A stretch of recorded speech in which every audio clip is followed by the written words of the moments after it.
So I've been thinking for a bit what manga I'm going to replace Hitman Reborn with, because as you know, Hitman Reborn ended, and I looked, and you know, a lot of people recommended me different things. I think I found something that I kind of want to review right now, and off the gate I gotta say, you know, based a little description of it is, it's fresh, there's dead glowing bodies, science, and an apple that gives you the power to control gravity. If you don't know about this manga, it's called Hungry Joker. It is a fresh manga from Jump. I believe there's about a chapter or two out right now. I read the first chapter, but the second chapter, I believe it hasn't been translated yet. And I gotta say off the bat that this chapter, like one chapter, impressed me so much to the point where I'm like, maybe I should review this. To be honest, in my opinion, this is probably one of the most craziest first chapters I've ever read in any Shonen Jump series. And believe me, I've read my fair share of Shonen manga. By the way, I know Fairy Tail isn't in Jump, just saying. In a nutshell, the main character, his name is Haiji, and he doesn't know anything about his past. He has no idea pretty much anything. He remembers, I think, from when he was 6 years old, where he shouted something out, and then that's it. He doesn't remember anything prior to that. So automatically you have a mysterious protagonist. You know, he's interesting because he's very quiet. He's not screaming all over the place. He's a scientist. And, you know, there's so much interesting things to him. Like, there's so much to find out about him, so much to learn about him. He has another main character, assistant named Yamada. She seems, you know, quirky, pretty typical shonen character. Character designs, if you look at the main character, he kind of looks in a way like Toshiro Hitsugaya from Bleach, but he has like blue hair, and I don't know, to me he just seems like such a cool dude. This guy Haiji, he's solving investigations and studying bodies, and in chapter 1, with giving a couple of spoilers, he fights this gigantic monster that comes from this dead glowing body. He takes a bite of this apple that was apparently drank or licked by Newton, and he gets the power to control gravity. And he slaughters that monster, by the way. I highly recommend you check out Hungry Joker. I mean, 1 or 2 chapters, you can easily be caught up and go along the journey with me. But here's the thing about it. Hungry Joker, as amazing as it is, there has already been a couple of series that I've followed that has gotten canceled with very great promise. If some of you don't know, there was a series called Sensei no Bolge, aka Barrage, that got canceled after, I believe, 18 chapters or so, and it has so much promise. To me, it was like, wow, this could be the next Naruto or something, and it got canceled. There was another series I wasn't really following, but I heard a lot of great things, Takamagahara, and that got canceled as well. So I'm really hoping that it doesn't get canceled. But either way, come and follow me on this journey, reading Hungry Joker, because based off chapter 1, I think that this could be a cult following and just something really amazing. I'm going to be honest with you. I don't know how faithful I will be to the reviews, because the scanlations come out very randomly. Like, at the moment, I'm waiting to see when chapter 2 is going to come out. So I'm not saying 100% that I will review every single chapter, but if people demand it and we go along and, you know, we just have a great time, then who knows? We'll see what happens. I don't know. To me, this chapter knocked my socks off. I was like, wow, this is Hungry Joker. This is what Shonen Jump, you know, this gives me hope that Shonen Jump can really do some new stuff, because, to be honest, it's a fresh idea, you know, a scientist, doctor kind of character. He's quiet, he's not yelling, and I believe there was a one-shot as well, and I know a lot of people have been comparing the one-shot to this, saying the one-shot is better. I understand completely the changes they made. They made the changes to make it more acceptable and likable by mainstream, and there's nothing you can do about that. There was, in the one-shot, he had like this big metal mouth that when he screamed, it looked like a hawk mouth or something like that, and that could be implemented later on. But to be honest with you, I prefer the official version over the one-shot. It has more of a mainstream feel. It's a little less, like, extreme, because in the one-shot, they're in this, like, crazy world. Everything is all messed up and weird. And in this one, it's like a little more chilling down to earth. And I like that, to be honest with you. I like the situation. It almost has like a real worldly vibe mixed in with science fiction. And there's so many possibilities that the author can do. I'm guessing he's going to play off the elements. Like in this one, we got an apple that was by Newton. This is the apple apparently that Newton had that gave him that idea or whatever. And they threw a little bit of different logic because the main character has a theory about it. And I'm guessing big scientific discoveries are going to be like tested throughout this, and it's gonna, you know, his theories and his ideas are gonna be going through them, and I just really can't wait to see it. This looks like a fresh take, something brand new, and just something that really can go a long way, assuming that Jump allows it to, because Jump lately been, you know, slacking. Like, why are you cutting off series just because the rankings aren't through the roof in the beginning? Yeah, of course it's a business, but at the end of the day, if they're writing an awesome story, let them get there and in due time, because at the end of the day, One Piece and the original Dragon Ball weren't flying off the charts #1 in the beginning. beginning. So if you give this series time, it'll get there. And overall, Hungry Joker, I highly recommend you check this one out because it is fresh. You know, 1-2 chapters ain't gonna hurt you to read, and we could just have a good time, you know, going week after week, really just enjoying this new manga, because it seems as though if Jump really allows us, this could set a new wave and a new era of what Jump and Shonen can really go, because it has a nice little dark edge to it, at the same time slight Shonen moments, and all around it just really is awesome. If you read Hungry Joker, let me know what you think thus far. Do you think I should review this? Because I'm still a little bit on the fence. I don't know if everybody's going to be on board, how people are feeling about it. Me personally, I think it is such an amazing idea, such a brand new and fresh take on what you can do with Jump and, you know, just Shonen manga in general. But let me know, what do you think? Chapter 1, did it knock your socks off? Are you going to be following this one weekly?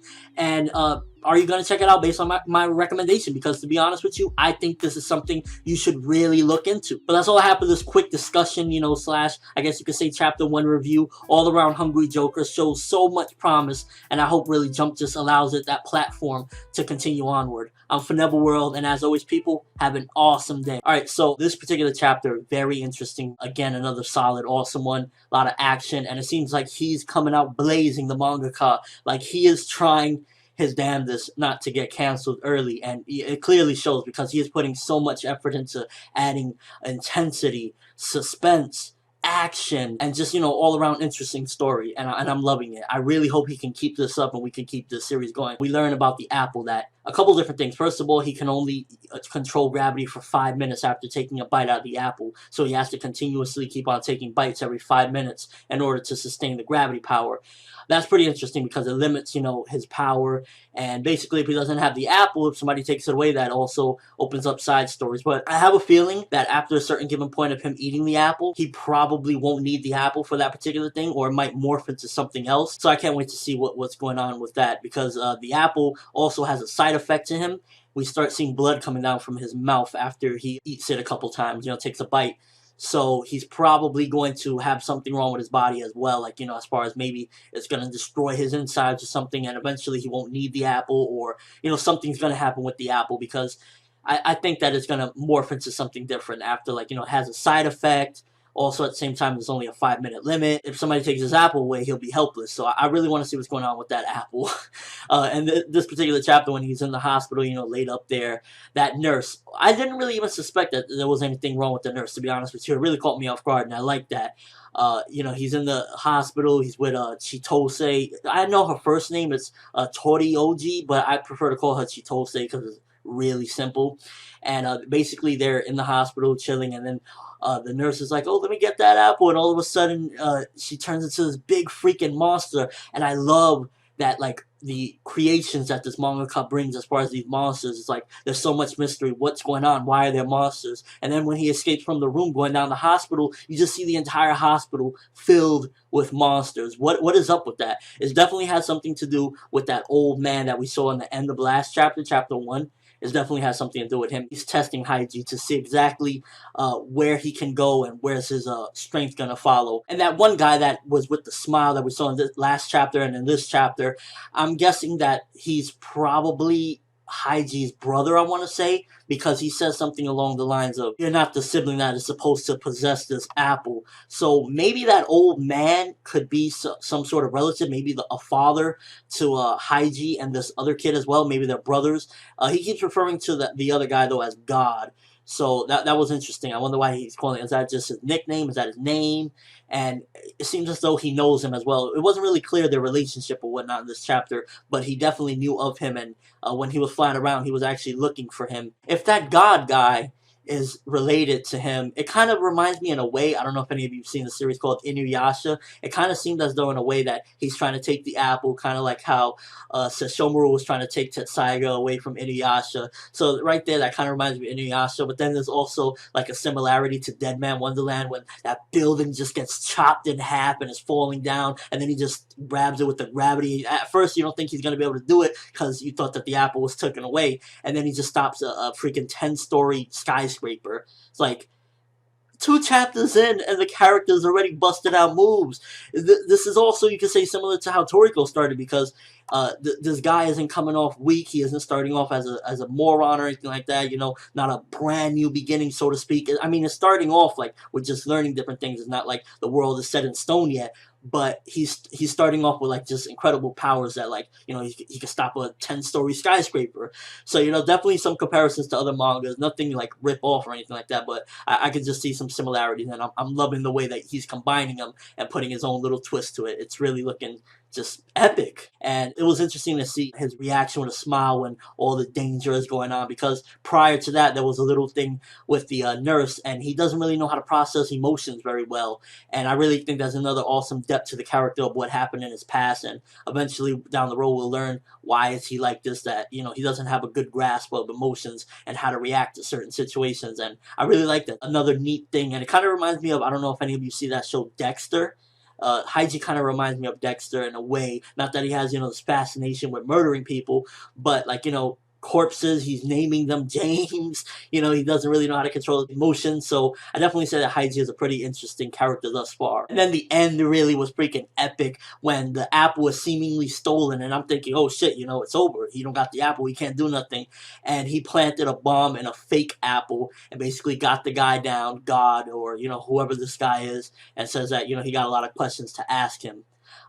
Definitely an explosive way to end the chapter. Like I said, this mangaka is coming in blazing with, you know, just action, suspense, just so much to it. He is making sure that us as readers are going to want to read this 100, 200, 500 chapters later, because he's definitely adding in a lot of elements. And after chapter 2, again, I'm stunned, and I'm like, where's chapter 3? Can I get chapter 3, please? I want to know more about this interesting world of Hungry Joker. You know, there's so much mysteries. Where are these monsters coming from? Who is this god guy? What's up with this apple? Who is the old man? What is up with Haiji's past? Is there anything interesting about his assistant? Because thus far, Chitose is just like shocked. She is, to me, she is the Krillin, she is the Usopp thus far of the series, as far as like, she's a regular girl, and all of a sudden she's bursted into this wild world with this crazy doctor guy, this monsters and everything. So that's where I'm getting the vibe from her thus far. And all around, again, an awesome, very action-packed chapter, and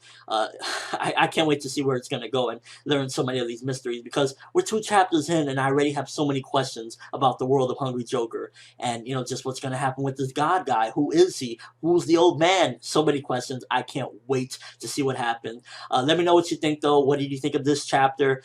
Do you see promise with this series? Because I see, after, again, this chapter, a lot of, you know, promise and what's going to happen. And also, do you think that that god guy that Haiji keeps calling God, is that his brother? Was that just a same sibling? Or, you know, what's up with that? And are they in any relation to that old man from chapter 1 at the end? Comment section below. Overall thoughts, video response. But that's all I have for you guys today. Thanks for watching. Hope you enjoyed. Thumbs up if you can't wait to get some of these answers, because Hungry Joker thus far is really showing me that there's hope for a new generation of manga. As always, people, have an awesome day. The most anticipated. Alright, so throughout the week, you guys hit me up a lot, telling me about Hungry Joker 3, where's the review, and if some of you didn't know, I put up a bulletin, and on Facebook, I put up a post. Basically, I was waiting for Chapter 4 to do a combined review of Chapter 3 and 4. That way, I will be caught up, and there will be no more late reviews of Hungry Joker. And I'm so glad to see how excited you guys are. Yo, you got basically Haiji versus this guy that he was calling God at one point, but we find out his name is Killed.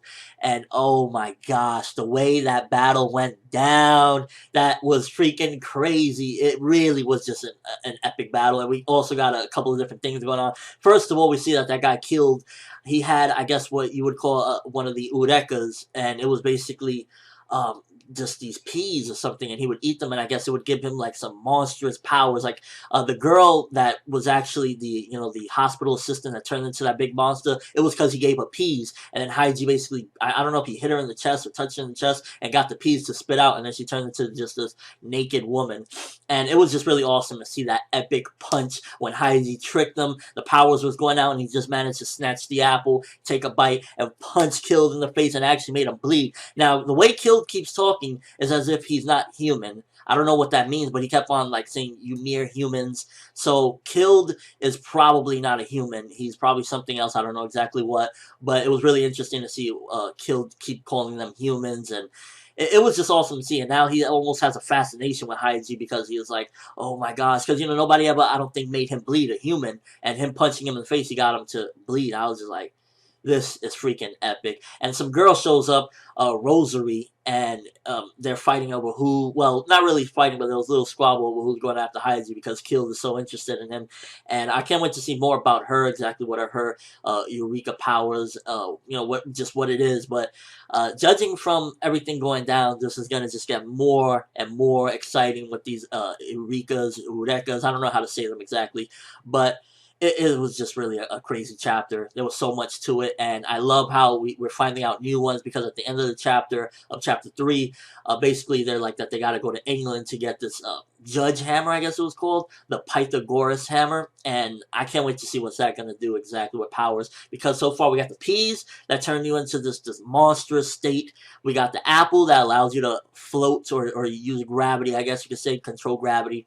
And now, what the hell is this hammer gonna be? I don't know. It was kind of funny at the end of chapter 3, by the way. It's almost as if Haiji was using her as a hoe. The girl, she's naked, and he's like, here's some money, go away. But we have a understanding that Haiji wants to understand how people feel and everything, but he just doesn't really know how. He doesn't know how to approach certain situations. But at the end, he kind of wants to understand her, and he's like, get along with your brother. So that was kind of interesting to see Haiji and just the character. I hope he progresses to one day understand a little bit at least of human interactions and how to react to certain situations. But chapter 3 definitely was a solid and awesome chapter. We got battle, a little bit of character progression, learning a little bit more about the villains and these eurekas, exactly what they do, or what they can do anyway. And just, it was a really solid chapter. Chapter 4, definitely a lot slower. It was more so getting a little bit of Chitose and learning a little bit more about her and what's going to be her part in this whole thing, and exactly her relationship and why Haiji wants her around. And I like that, because Chitose, from the beginning already, a lot of people, including myself, has seen her as a weak spot. She's been a weak point in the story, because we got this awesome character, Haiji, and then her, she's not really doing too much. And even in the chapter, she says, I quit. I can't really do anything for you anyways, even when we were doing basic stuff. But now that we're in this incredible, we're fighting these big monsters, I can't do nothing for you. And it was crazy that she goes to her mom's house and Haiji is there. That was hilarious. He's like, hey, how's it going? And honestly, the jokes was really funny in this one. But definitely just to learn more about Chitose. It was slow, but it was nice to see that the reason why he wants to keep her around. And that's basically that ever since she came around, his research has gotten more better, and he's progressed more as far as learning more. And he even thinks that because of her, he might eventually find out exactly about his past and what's going on with that. And I like that. I think that's very awesome as a character progression. It was more so this particular chapter, chapter 4, was focused on character progression, on development, and just learning about the relationship between Haiji and Chitose, and exactly what do they mean to each other. On one half, it seems as though she kind of likes him in a way. She wants to be around him, but at the same time, she feels like she's useless. And automatically, it's starting to put the hat on her that she's going to be her own version of like a Bulma or a Nami, the chick that follows him in the beginning. They're going to have an adventure, them two, and then eventually I think people along the way will join them. I don't know how many I want, because right now I'm liking just this combination of this crazy kid, and then at the same time we got this kind of average girl that she really can't do much, but the little bit that she does, sometimes they say, it's not the big things that you can do, it's the small things that you can do that can really make a difference.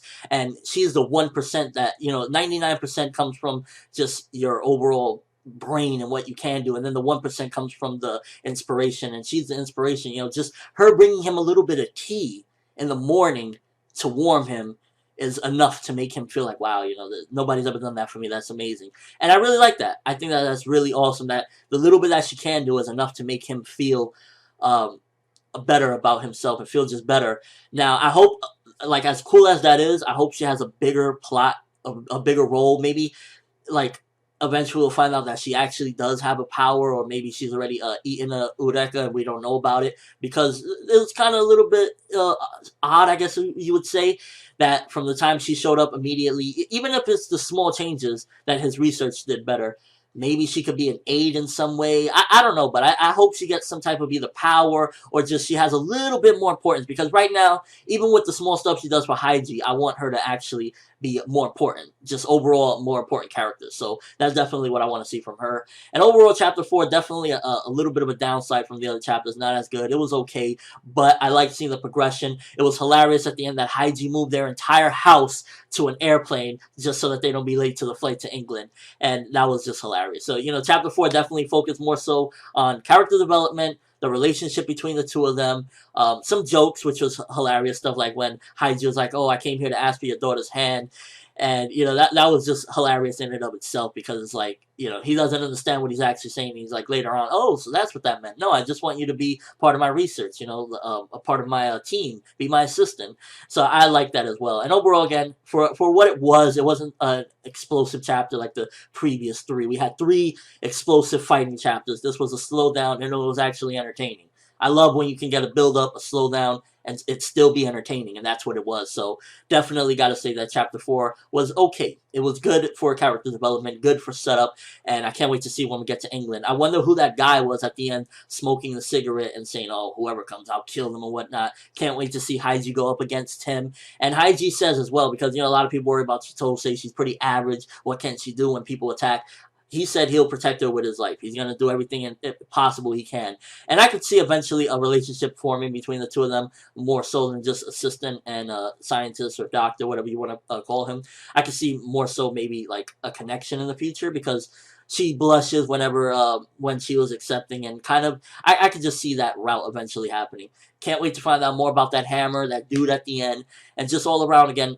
Chapter 4, okay chapter, not as good as the previous 3, but for a slowdown, it was still entertaining, and I like that, because some slowdowns can be very boring, but this wasn't. Let me know what you think, though. What is that hammer going to potentially do? The Pythagoras hammer. Who is that dude at the end? Is he just another eureka user? Is he a human, or is he what Killed was saying, more than a human and whatnot? And just your overall thoughts. Chapter 3 or Chapter 4, which one was better? For me, Chapter 3 was way more explosive and way just crazier, but chapter 4 definitely was entertaining, but I still prefer chapter 3 by miles, because chapter 3 was epic and awesome. Chapter 4 was okay. But that's all I have for this review. Thanks for watching. Hope you enjoyed. Thumbs up for this awesome manga, and just where it's going is looking crazy. So Hungry Joker chapter 5, another setup chapter, and it's kind of interesting because it seems as though we're getting some of what might be some main protagonists. I was interested in this chapter because, we got another eureka. I'm going to call them eurekas, because until I get further notice, because some people are saying it's eurekas, I'm going to call them eurekas from now on. We got another one, the Pythagoras hammer. To be honest with you, it really was, for me personally anyway, it was predictable as far as the whole thing with the hammer, because, they just got a message about the, the Pythagorean hammer. They're going to go look for it, and it's just out in display with no cover all around that. At first I thought, wait, is there a cover over there?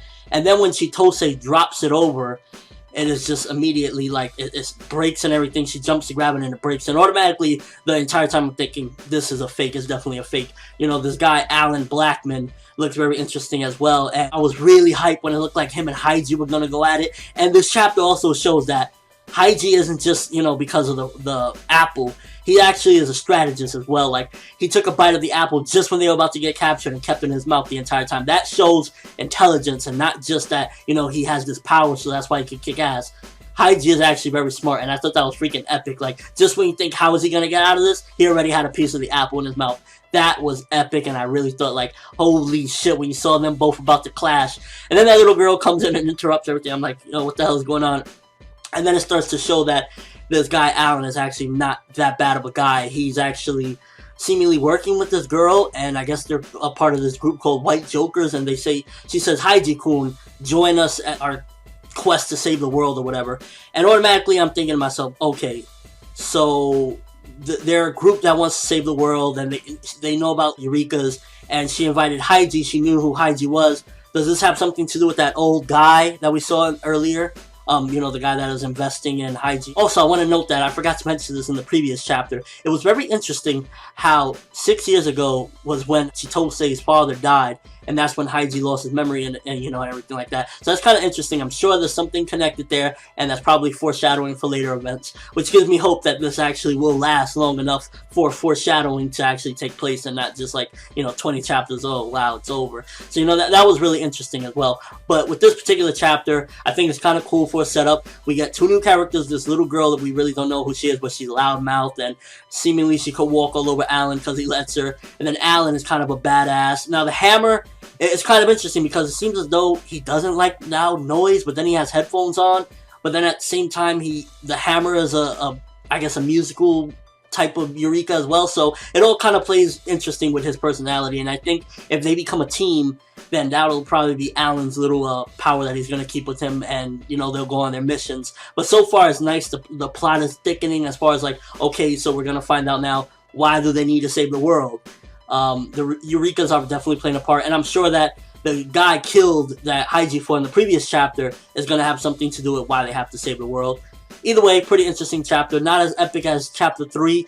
It's, I guess, better than chapter 4, not as good as chapter 3. That's where I would probably put it at, because it was okay, good setup. I'm liking that they might have more protagonists as well to join them, because Haiji's cool. I still don't really care for Chitose. Alan looks like he'd be a pretty cool addition to the lineup. The only thing is that Haiji is already some type of guy that he kind of can deal with his emotions, and he really just doesn't give a shit, it seems like, you know, as far as anything outside of his research. So, and Alan kind of has that downbeat as well, so I would think it would be more interesting to add more wacky characters. So the little girl, even though she seems useless at the moment, she might have a cool eureka, and she gives a different vibe to the group, because you got Haiji that is just like, you know, a scientist, whatever, you know, I'll kick your ass if I have to, but, you know, I'm just about my research. You got Chitose that she really hasn't come into her own yet, she's just there. You got Alan that seemingly is a downbeat kind of guy in a way, but he's gonna kick ass. And then we got this little girl that's just crazy all over the place. So, looking like an interesting group all around. Again, okay chapter. Pretty cool setup. Like I said, better than last chapter, but not as good as chapter 3 because it was really intense. And all around, I just want to see where this is going to go. Haiji, I'm loving him every chapter, to be honest. The thing that's been progressing for me, as far as liking the series, is Haiji as a character. Like, he's just doing... He always does something epic to make me like, damn, this is why Haiji is beast, and this is why I'm really liking this character. Like, he thought way ahead to just like, let me take a bite of this just in case and keep it in my mouth. Like, come on, that's pretty awesome. And all around, again, that's my thoughts. Basically, I think it's pretty good. Can't wait to see exactly what evils they gotta conquer and defeat in the world, and you know, what's this white Joker group gonna be like. And yeah, let me know what you think though. What did you think of the chapter? Do you think that Alan and that little girl is gonna join them, or at the very least Alan? Because it seems as though it could go that way. They could become, you know, a 4-person group or whatever. Personally, like, I don't like that Alan is like as downbeat as Haiji, but I think he's more fit because he's just like, you know, he looks like he's ready to brawl. Opposed to a little girl, like, I want to see more of her before I can judge whether she should be a part of the group. And yeah, just your overall thoughts of the chapter. Did you enjoy it? What do you think of it? Chapter 6 and Chapter 7, a lot of story progression and a lot of backstory. We're slowly getting of Haiji, Alan Blackman, and just overall this whole eureka situation and whatnot. So basically, the little girl Mita tells us that pretty much Haiji and Alan Blackman are mutants that were chosen as eureka users. Now, in all honesty, I think that what it actually is that they were basically like, how can I say this? Like experiments and whatnot. I don't know if they were created as experiments or whatnot, but I'm guessing that maybe they were experiments and they were basically like their body was experimented to be able to use the eurekas. And again, I don't know if they were created like that. And I'm also guessing that Chitose's father, which coincidentally died 6 years ago, had something to do with it. Maybe he was trying to stop them. I don't know what it is, but I'm guessing that that has something to do, because it's too coincidental and whatnot. And that's interesting. We learned the name of the group of people that are basically opposing and wanting to get all the eureka powers, and they're guessing that they want to destroy the world. They're called the Mavro, aka the Black God Army, which sounds pretty freaking awesome, I'm not gonna lie. And this guy shows up, and I believe that's in Chapter 7, and his character design immediately reminded me of Hidan from Naruto. He has like the same structural face and whatnot, and you can clearly see with every chapter that passes the inspiration from like all sorts of manga in here, and it's nothing like a rip-off or anything like that, but you could just see the inspiration. Like, for example, the Eureka's like eating an apple in order to get powers, and that's the only one out of all of them So, you know, you can't really say it's like, oh, it's just like the Devil Fruits because there's only one. The other eureka is the hammer, you know, there's other different things. But, you know, you can see the inspiration there. You can also see the inspiration in Haiji looking like a Bleach character. You can also see a character design, like, looks like it's Hidan a little bit, the guy that shows up. So, you know, I really like that. You get the inspiration that you can tell that this guy's a fan of manga in general because he likes to do little things of characters he likes and just grabs inspiration from all over the place. And I really enjoy that. So, yeah, definitely on the art side of it, nice and interesting things that look similar to stuff that we've seen, but at the same time it looks kind of cool because he looks like all crazy looking and whatnot. And apparently this guy has a connection with Haiji because this is the same guy he saw when he was a little kid and he was just surrounded by dead bodies. That scene was so creepy. Like, you just see Haiji standing there like looking lost with all these dead bodies around, and then you just see this guy with a black robe, and apparently he's part of the mob bro. And also we find out that Killed is a part of the mob bro as well, because Killed basically helped this guy bring some monster and whatnot with him that was hypered up. And honestly, to me, the MVP of chapter 7 was Alan Blackman. Dude goes in with his freaking hammer. Holy shit, he is like using it as a gun with the sound waves. And honestly, I hope he, like, because at first I was thinking, okay, maybe Haiji is going to try to get all the you know, all the Eurekas and have them for himself. But honestly, I think that Alan Blackman should definitely stick with that if they're going to go on this journey together. And then we'll have Haiji with his apple, because Alan Blackman is a beast with it. He just rips right through that freaking, blows right through that damn big-ass monster. And it was pretty freaking epic. All around, Chapter 6 was decent setup up until the end, and the ending was pretty much just where the guy busts in and whatnot. And I was like, holy shit, you know, it was pretty much giving us some backstory and whatnot to stuff that basically we learn and whatnot. And then chapter 7, that's where shit goes down, and the dude has like an electric eureka power. I wonder what exactly eureka is that, because he's like making explosions and everything. So hopefully we get to learn what item he has. And overall, again, these have been 2 solid chapters. Definitely 7 was my favorite. 6 probably was better in a way because it gave us more backstory, and 7 was mostly battles. But I enjoyed 7 more than 6. Let me know what you think overall. How have you been enjoying Hungry Joker yet thus far and whatnot? And which one you think was better, chapter 6 or chapter 7? Again, I go with 7 on enjoyment. 6 probably was better because it just gave us more, and we learned more about the actual characters and whatnot. That's all I have really for this review of these 2 chapters. Let me know what you think. Alan Blackman for the win, because he's quickly becoming one of my favorites in here. Like, it's Haiji. At first it was just Haiji, because again, Chitose really just isn't doing it for me. She just seems like she's good to be like a regular character for people that aren't really big fans and just want to read a manga. Like, you can maybe see yourself in the series through her. For me personally, I don't really care for the character at all. I hope that they do something with her, bring in some more characters, because as of right now, only characters I really care for are Haiji and Alan Blackman. And I still go with Haiji because I think he's beast and he has a dark past, but Alan Blackman's a beast as well, even though we get to see that, like, he puts on a cool face. And I like the way the mangaka does that as well. We have a little bit of narration where he's like, Alan is trying to act brave, but inside he's really scared. So, you know, we got a little bit of comedy in there as well. And overall, again, just pretty solid stuff. Like, I'm loving how Hungry Joker really hasn't pissed me off or anything like that yet. But that's all I have for this review. Thanks for watching. Hope you enjoy. Thumbs up for Hungry Joker 6 and 7. I hope we get more consistent releases, because it's been all over the place, and I would really like to be able to read this weekly, because honestly, this manga has been pretty freaking awesome. It is like, for me, this is the new age Bleach. It has that same type of feel to it. Hungry Joker 8, another amazing chapter, best battle chapter in the entire series thus far. I mean, there's only 8 chapters, so I'm not saying too much, but still, best battle. And finally, in my previous review, if you were watching, I said I want Chitose to do something or move already, and it was pretty awesome. She came in, she threw some oil on dude, so his powers were kind of disrupted. He couldn't use them, and that was pretty interesting as well. We got Mita jumping in there, and I'm liking the way this team is developing. They're becoming a really solid team. You know, Chitose even jumping into, you know, that really impressed me. I'm not gonna lie. I was like, is she going to do something interesting? Is she going to finally help out in any which way? And she did. So I was glad about that. Mita is looking real, like, crazy. Like, she studies a lot. And I don't know. Mita, she's looking pretty decent, too. I'm enjoying her character, and I like the way that she was healing them and whatnot. I want to know exactly what's up with that. How is she doing all this? Because it was explained, but it was really, like, just complicated with the hammer and how she mastered it. I think she's maybe really smart. She might have her own eureka. I'm not sure. And we learn also that the guy's power, the electric power that he has, the eureka, is from this ancient times. A lot of people thought it would be, I believe Benjamin Franklin. People were saying no, it was something else, some old time thing. Still interesting that it's not completely what we call and whatnot. So that's kind of good. And overall, honestly, I just really enjoyed this battle chapter. The dude, the Hidan looking dude, is looking pretty freaking awesome.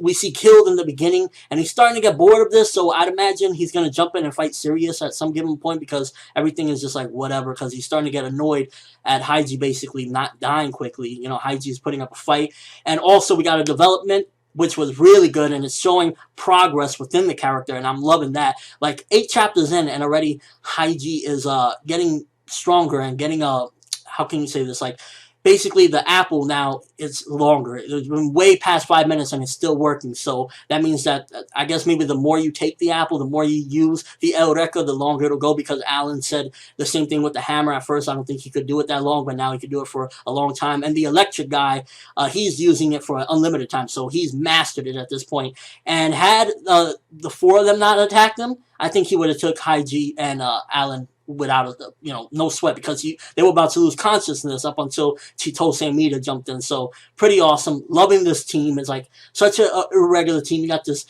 weak assistant girl that she's trying her best to help out. You got Mita, little girl with some crazy weird power thing going on. Then you got Haiji the beast and Alan Blackman, the even bigger beast. Loving this team. Loving the way things are going with Hungry Joker. And if there was a complaint I would have to say with this chapter, and just with kind of what the series has been going in general, and a couple people have said this as well, is the pacing is very fast. Like, this feels like anime.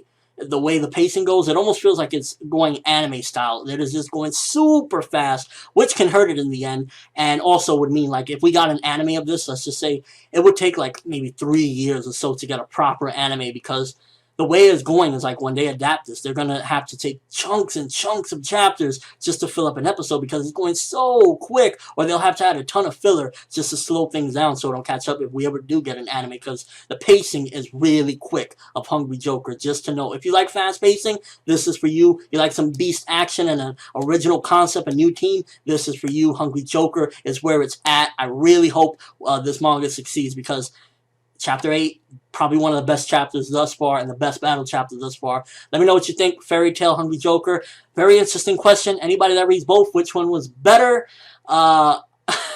They both have their ups and downs, but Hungry Joker, since it's new, I guess it's really just on fire, and I don't think anything at the moment can really stop it from, like, shining. For me personally, anyway, I think Hungry Joker 8 was just top of the line shonen material. Battles, excitement, development, everything that you need in a shonen manga, it has at the moment. So we'll see where this goes. Holy shit, Hungry Joker chapter 9. I'm loving this series. I'm loving it. It is progressively getting better with every chapter. Like, chapter 9 again blew my socks off. How awesome is it that not only do we have kick-ass characters, but the way they're battling, the way the story is written, is so smart and clever. It is just, like, done so well. The way they defeated the villain and whatnot, it was just done perfectly. They combined the apple and the hammer, and it powered them up. It was like, it was something clever and unique, putting the powers together, and that's what I like about this manga. And then the kick-ass action, like, while I was turning the pages, I was like, I gotta see what's happened, I gotta see what happened. That is when you know something is good, and it's a shame that it's doing bad in the rankings still in Japan, and it might get canceled, because honestly, this is clever writing. This is really just good stuff. This is really good stuff. Haiji and Alan Blackman, the way they compose themselves in this chapter to fight the guy, like, you can clearly see dude is a lot stronger than them. You can clearly see it. He's like, I'm not even using my eureka the way I normally use it, and I'm still kicking our asses. And, like, the destruction that they created by combining their eurekas was just freaking awesome. And one thing I want to talk about real quick is when he was on the ground, the electric dude they were fighting, he looks at Haiji and he sees some grown man version of Haiji. Now, I'm guessing that was Haiji's father. And he's like, you are... And then, destruction stops him from saying what it is. Maybe that was Haiji's father. Maybe Haiji's father was a scientist as well, and that's where Haiji got his genes from. Maybe, for all we know, thinking out of the box, maybe Haiji's a clone of somebody that was, about to die, and then they made a clone of themselves. I don't know, I'm just thinking out the box. Either way, that was epic foreshadowing. I can't wait to see where that goes because Haiji's background is such a mystery. And, you know, even if 500 chapters later or 300 chapters later, like some long-running series go, we learn about it, I'd be happy waiting as long as we keep getting epic chapters like this. Like, not only are the battles awesome, because, you know, there's a combination you gotta have. You gotta have good storytelling, you gotta have awesome battles, and you gotta have all around just entertaining stuff. And it covers all three bases. You know, the smart and cleverness of it is basically just the science overall, the combination of how they used their eurekas, how they defeated the guy, because they stood no chance, but it wasn't just like, you know, I got my apple, I'm gonna kick your ass. You know, they actually used a combination and something smart. Then you got epic action, the explosion, just the craziness. You know, they're taking the bite out of the apple, they're bleeding to death. It was just like, holy shit. Overall, Hungry Joker Chapter 9, probably the best, again, chapter of this series. It just keeps progressively getting better. It's like, with every chapter, Hungry Joker keeps proceeding. I don't know why the Japanese aren't voting it higher. The shit should be top 5, you know, top 10 at least. But come on. With chapters like this, how can you deny it? You know, and then the ending, which we see killed again in that girl, and she says that somebody was her brother from a party at that time. Now, I don't know if it's the translations or whatnot, but I wonder who they were referring to, or who she was referring to. It was either the dude that died, or maybe Haiji himself, because obviously Haiji has some sort of connection to that group or whatnot from his past that we don't know about. Maybe, like I said, either his father was you know, connected with them, and then he had his son and whatnot, and maybe a bunch of stuff happened where Haiji loses his memory. Maybe Haiji's a clone of somebody, and that's why they know him from that. I don't know, you know, again, that's me just thinking outside the box, but either way, another good plot point setting up for the future, and she's like, oh, we will meet soon, so I can't wait for that. Killed seems disgusted by Haiji, which is interesting. He just like, you know, he can't wait to get rid of him. He's like, we're going to crush the white beetle. So, you know, to see Killed's frustration is definitely enjoyable as well, because you know next time he goes up against him, he's not going to hold back. He's probably way stronger than he was when he fought Haiji, and he just like held back for whatever reason. Maybe the organization doesn't want him to deal with him completely. You know, that's just my speculation. And overall, again, Chapter 9, Hungry Joker, phenomenal, really good. If Japan cancels this, my hope for Shonen Battle manga, brand new Shonen Battle manga, is just going to dwindle, because this was quality. This was truly quality of making a battle manga clever. It's hard to do that, and it did it. So I don't see the problem here. It's entertaining. Everything that it needs to be, it is. It is like what I said, the new age Bleach. It has the best freaking action, and at the same time, it has clever writing. Well, you know, Bleach doesn't always have the most clever writing. I would say that this writing, as of right now, again, there's only 9 chapters in, so I can't be too, you know, comparing it up there. But as far as, like, you know, the cleverness of the writing, it's pretty up there. It's really good. I'm really loving the way that they're using science as a tool to make this manga look even more intelligent. I'm loving it. Overall thoughts, it was really damn good. But let me know what you think. Hungry Joker 9. What did you think as far as that whole shadowy figure of like an older looking version of Haiji? Is Haiji some sort of clone? Was that his father? You know, what was that overall? And what is, you think, Haiji's connection to Killed and that girl? Like, you know, what's up with that? Like, was he, you know, was he once part of them? What, you know, is he related to them? You know, what's up with that? And overall, just your thoughts of it. Is Hungry Joker Chapter 9 the best battle we've had thus far? Because to me it is. It just keeps on getting better and better. Hungry Joker 10. Now, a couple things happening in this chapter. A little bit of a slowdown, more so of a setup for this chapter for, you know, the next upcoming arc. A couple of interesting things, though, to talk about. First of all, this whole thing with Haiji going on this mission. And there was something that Mita said that got me real curious and kind of links back to maybe possibly the author using the 0 chapter of Hungry Joker. A lot of you don't know, there was a 0 chapter, which was basically like a one-shot of the series prior to actually it being serialized. And something that Mita said when she was talking to this boss guy from the White Jokers was, no, he's still human right now. And then the guy says, okay, keep watching his appearance. And Vivi will watch his appearance as well. Now, does the using the eurekas, however you want to freaking pronounce it, because, you know, there's so many different ways to pronounce it, but I guess I'll call it eurekas, since a lot of people say no, that's the correct way. But maybe using these you know, I guess instruments and whatnot, especially since he's actually eating it, what if eating that actually will change, or using them constantly change your appearance? And if anyone's read the Zero chapter, at some given point, Haiji has like a metal mouth, like a hawk mouth with like big metal teeth. What if eventually like he's gonna use that material, and after using this eureka so much, eating the apple, Haiji will start growing these big fang teeth, this hawk mouth, and it will make sense because he controls gravity, but it also, when he like screams with the metal mouth, it looks like it kind of like is really powerful. So I'm just curious to see if maybe he's going to adapt that after some given point. Haiji is going to start taking on a more crazy look, and it's going to start transforming his body. That'll be interesting if he uses that material, and I would really like to see that. But yeah, judging from the way they said it, if he keeps on using it and not like taking care of himself, he just might actually start going through like some transformation that'll make him look not really human. Characters introduced in this chapter. Her name is Vivian Blancard, or Vivian Blancard. And something interesting about this is that a lot of people say that, Haiji and Chitose, they don't have like these standard shonen character traits. And the thing I like about it is that Haiji is who he is. He's serious, he's sarcastic, but the cast around him is what gives you that typical shonen feel. Because Vivian shows up, and automatically it's funny. She's like, oh, I'm a lady, but at the same time she's very rough. So you have these colorful characters around the serious and sarcastic Haiji, and I think that's different, and it's refreshing. You don't have the typical, hey, don't make fun of my scarf, or just the typical funny stuff. Like, why not have a serious and sarcastic kid? I think that's awesome. And the funny thing is, like I said, I always say that you can clearly see that the mangaka has a lot of inspirations and a lot of things that he thinks of, and he tries to incorporate into the manga.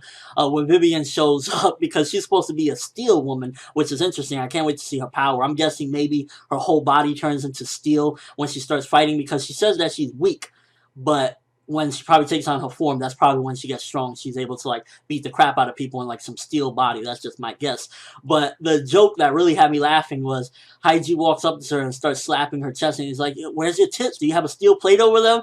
Totally reminiscent of early Dragon Ball, where Goku was just slapping asses and tits and all sorts of things, saying, are you a boy or a girl? So that definitely had me laughing. And then Vivi was getting pissed off because she goes to Chitose. Chitose's trying to hold her back, and it had me dying, where she's like screaming, and then she looks at Chitose, and Chitose got tits. I don't know why I found that freaking hilarious. I thought that was just funny as hell. And then we go to the castle, and the Nilly guy, I think his name is, or Nils, creepy as hell and weird. I hope he doesn't stick around too long, because he just has a real creepy vibe. And this whole fog thing and the witch that they're looking for, which apparently they think is it most likely is a eureka. So I'm guessing that maybe whatever this power is obviously creating this fog. Maybe the woman found a broomstick, and it has something to do with creating fog, and she said, well, my life is misery, I'm a witch now, and put on a witch hat or something. I'm just guessing it could be like some disturbed person, because if you look at Nils, dude is weird as hell, and this woman is probably even weirder, walking around with a witch hat, probably thinking she's a witch just off of having this eureka power. That's just my guess. Overall chapter, pretty good. For a setup, it's actually really good. I'd give it anywhere from a 3 to 3.5. I'd say, it had some good setup, a lot of more questions asked, and just a lot of good stuff in it. It wasn't like the craziest. There wasn't any action, which you don't always need action for, especially for a setup. If you're setting things up, it's good, and it's moving the plot along, asking a couple more questions. I just can't wait to see where this goes, see what this witch can do. Like I said, I hope it has something to do with a broomstick and, creating the fog. And also, I can't wait to see if Haiji is going to go through some transformation, because it's looking like we will go that route eventually. But that's all I have for this review. Thanks for watching. Hope you enjoyed. Thumbs up for Hungry Joker going crazy, because it's like, even in the setup stages, we still get some interesting stuff going on and some more questions being asked. And I hope we get to find out who that guy was from the White Joker that was talking to Mita, because it kind of looked a little bit similar to the dude that the electric guy saw. Like, he said, oh shit, he looks like Haiji. Who knows? For all we know, the leader of the White Joker could be Haiji's father or older brother. Can't wait to find that out. So let's get started. Hungry Joker chapter 11. So this was mostly focusing on Vivian, or Vivi, however you want to pronounce it, however you want to say it. Basically her past and character development for her, and I'm loving that. We're getting character development for a character, and she just was introduced last chapter. Pretty good stuff. Her backstory, it's not the most original. We've seen some something like this probably many times. It kind of reminds me of like some X-Men stuff. Pretty much, she had the ruby of, I believe it's Sumer, in her body, and once they found out that that was in her body, her family pretty much disowned her, and they wanted nothing to do with her. They looked at her as a freak. Now you see the character, and I like this thing about the character. Instead of trying to hide it from them, she's like, whatever, I want all you guys to look at this. And this, to me, seems like she just really wants friends, and she wants friends to accept her for who she is. She doesn't want to hide anything. She don't want no secrets. If you guys are going to see who I am, then this is what I am. Keep your eyes open. Even though she was embarrassed and scared, because pretty much we find out that this ruby power, this eureka in her body, eureka, it pretty much allows her to morph her body into metal things. And her design looked freaking beast. I really liked the way it looked. It looked like she was about to go crazy. She chopped the shit out of that monster. And I really just like getting to learn about this character already. She's like, last chapter I was just like, she seems like just, maybe she could turn metal or whatever. But then this chapter we find out that pretty much it seems as though already her goal kind of like was introduced, that she kind of wants to, she don't want to be eureka compatible, and basically like wants this out of her. But since it can never leave her, she's accepted her fate, and she's really lonely. Like when Nils is saying about he don't want to be alone, she's like, so what? What's wrong with being alone? And I really like that about the character. Vivian really kind of impressed me in this, because she's not like just in a corner crying about it. She's like, whatever, this is who I am. I wouldn't mind having some friends, but I'm not going to hide who I am to get these friends, so then later bullshit can happen. This is who I am. And that's something I respect about the character. Hilarious stuff, and one of my favorite parts of the chapter is when we find out at the end that Haiji was lying. That shit right there was gold. It's like, Haiji is not your typical shonen character. He is freaking hilarious. He's like, oh yeah, nah, I was just lying. I just wanted to see what you look like with your powers. Can you show me them again? You look awesome. Love that about him. Like, that's just gold right there. He straight up said, no, I just lied. I just wanted to see what your powers look like. Because it seemed as though he was captured. That shit was gold. I really like that part. Probably my favorite part of the chapter. Overall chapter, pretty enjoyable. Nothing too spectacular for the most part. It was just really character development for Vivian, and seeing her chop up a monster, and learning about her. So I give it a rating already. I want to say it was like a 3 out of 5. I would say, because it wasn't the most original. Still really like the character, and just seeing Haiji lie, and it was just really funny for me. That was probably the part of the chapter that I enjoyed the most. Like, oh, nah. And, he was flattering her, making her feel good, making her feel welcome. And I want to see really this character progress and go beyond. I want to see how far she can take this metal, being able to manipulate her body into the different types of metal with the ruby of Sumer. I believe it's Sumer. Either way, still really enjoyed this chapter. Had some pretty cool stuff. Not the greatest or anything like that, and not the most original, but that's the thing about the author. I've noticed he takes things that already have been done, but he morphs it into his own different things, and he does have his original things as well. Like Haiji, you're not getting that in a shonen main character, and that's what some people say is a bad thing. Me, I personally enjoy that. I think that is something very different. He's not just goofy. He's not all over the place. He is very serious, and he has dry comedy to him, and that's hilarious to me. Like, I love seeing him just be himself and still be funny with what he does. That's something I love about it. And yeah, just my overall thoughts of the chapter was pretty good. 3 out of 5. Let me know what you think, though. What do you think about Vivian? For me, Vivian, I want to see her become like a staple already with this crew. She has a pretty sad past. Nothing too over the top. We've seen stuff like this. I'm not going to lie, it's not the most original. We've seen people that basically get ostracized for what they are, and having that in her body. I want to see, though, how did that get in her body? Like, how did Eureka just randomly get into her thing? Did somebody plant it in her? How did that happen? I would like to know. Maybe she ate it when she was a kid. Who knows? I would like to see more of exactly how that happened. Or is it a conspiracy? Are all the Eureka compatibles the way they got them, like a big conspiracy by a group? I want to learn more about that. But yeah, that's all I have for this review. Thanks for watching. Hope you enjoy. Thumbs up for Vivian and her greatness, because I think this character really can go far if the author keeps on developing her nicely. So it seems Vivian wants to get very knowledgeable with Haiji in this chapter. Hungry Joker chapter 12. For the most part, there was a couple of key elements to it, but it was pretty basic at the same time.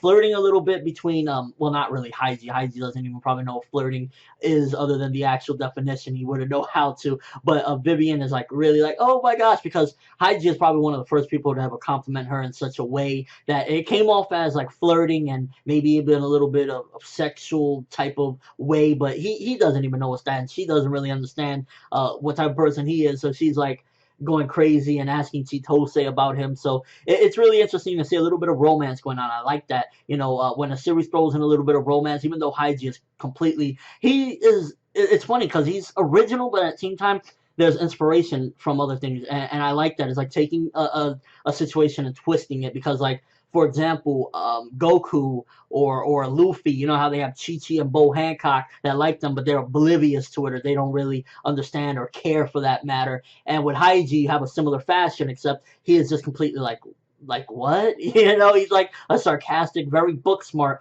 but totally oblivious to like anything else as far as like human relations. So I like that, but it's like a more scientific, more smarter approach to that situation, and that's really pretty cool. But then other than that, we're really basic, you know, inside of the maze, and I like that we didn't stay too long in the maze. You know, we could have had this long and drawn out maze thing, but towards the end of the chapter we get to destination, which was definitely a good thing, because I didn't want to stay in this maze for that long. It's like you could slice up as many monsters as you want, but after a while it starts getting stale. So cutting down the maze to just basically this chapter, finishing it off, well, you know, getting to the end and finding Bachan, which, by the way, I'll get to that in a minute. I think that was very good. I like how when they got separated, Haiji taking 2 bites of the apple, and that's just going to keep on, because a lot of people have said this, and I always forget to mention this in my review. If you notice, after Haiji takes the bite of the apple, or any of the Eureka users use their power, their eyes turn a certain way, and then after they bite it, they bleed. And I think that's definitely tying in with what the guy said of, oh, him still being human, or I believe it was Mita, the little girl, one of them said about him still being human. And I think that glow in the eyes, as the more that it happens and the more that they bite the apple and get sick, it's going to transform him into something else. I don't know what it may be, but like him now taking 2 bites of the apple, he's going to keep pushing it, and I could definitely see within this arc or the next arc him having some sort of transformation, or it's slowly beginning to transform him into whatever it may, you know, ultimately become. I mean, if it's something to do with gravity, I don't know if it would turn him into some sort of flying beast or something like that, but we will definitely see as as he keeps on eating the apple and using its powers, we will see a transformation in Haiji soon. I'm certain of that. It's just a matter of when and, you know, how long of him using it. But it was beast to see him like just completely move the entire maze in half. That was funny. It's really just I like how dry Haiji is, and a lot of people disagree. A lot of people say, no, we want the typical, like, you know, we want that kind of Luffy, Naruto, goofy personality. I love that he is dry. I love that he's so scientific but doesn't understand a damn thing about anything else. And I really like that. And I think it works well. Like when Nils is trying to befriend him, he is using the definition of friend, and that is all. That's all he understands. He's like, well, I suppose we'll be around for quite some time, so yeah, I guess you could consider us friends. It's like, he totally is a book guy, and I love it. I really think that is so unique for this character. It's like taking an old, I guess you could say, cliche, and then wrapping it around and twisting it into something very dry and funny, and that's what I like about Haiji as a character. Getting to the end with Bachan being there, or I don't know what you would call it. Bachan sounds more complete. Her being dead there, that shit was eerie, and that was what made the chapter go up even more for me, because it was like, originally when I was reading the chapter, I was like, you know, it kind of like the romance thing isn't all that important, and it felt like it was moving at a slow pace. Like I was like, this is like a 2 out of 5 right now. But once we see the split in the maze, which shows more development as the time progresses, his powers keep progressing into like a further state, and also seeing that Bachan was dead, which my theory is that she's dead, but somebody is using her power still. Like she maybe died with the maze, and somebody is capitalizing off of that in order to do whatever they're trying to do, which it could be killed. I don't know, but I think that that's where it's going more or less. And yeah, overall, this chapter, I give it anywhere from, I would say, a 2.5 to 3. Maybe, yeah, 3. Definitely a 3, because it has like some pretty high points, but there's also some slow moments, so that's why it stays in the 3 area. Let me know what you think, though. is somebody like killed or someone else controlling Ba, even though she's dead at this point, like using her body to do the maze, or did she die with the powers active? And how would you turn these off even though she's dead? Or did somebody steal her eureka or eureka? Let me know in the comment section below. And your overall thoughts of the chapter. What do you think about this whole Vivian Hygie thing? I like that it again, it's doing something original with the cliche, so it's something pretty cool. But that's all I have for this review. Thanks for watching. Hope you enjoyed. Thumbs up for Hygie progressing with this freaking power, because I could see it going far. I could really see his powers changing up as time goes on. Unfortunately, from what I see this week that just passed, Hungry Joker was actually dead last in the Japanese rankings, which means that it could be getting canceled within the next couple weeks, depending on how the ranking goes and whatnot. And it's a shame, because Hungry Joker, as you can tell, I've been enjoying it. Lots of people have been enjoying it. I just think that the way it's written is more so catered towards maybe a Western audience and just the Japanese. Like, for example, with Bleach, as amazing as it's been, and, you know, a Western audience and other areas enjoy it a lot, the Japanese really don't vote for it. So I guess Hungry Joker is just getting the same effect, just worse, because it doesn't have a really loyal fan base like Bleach has. So what can you do? But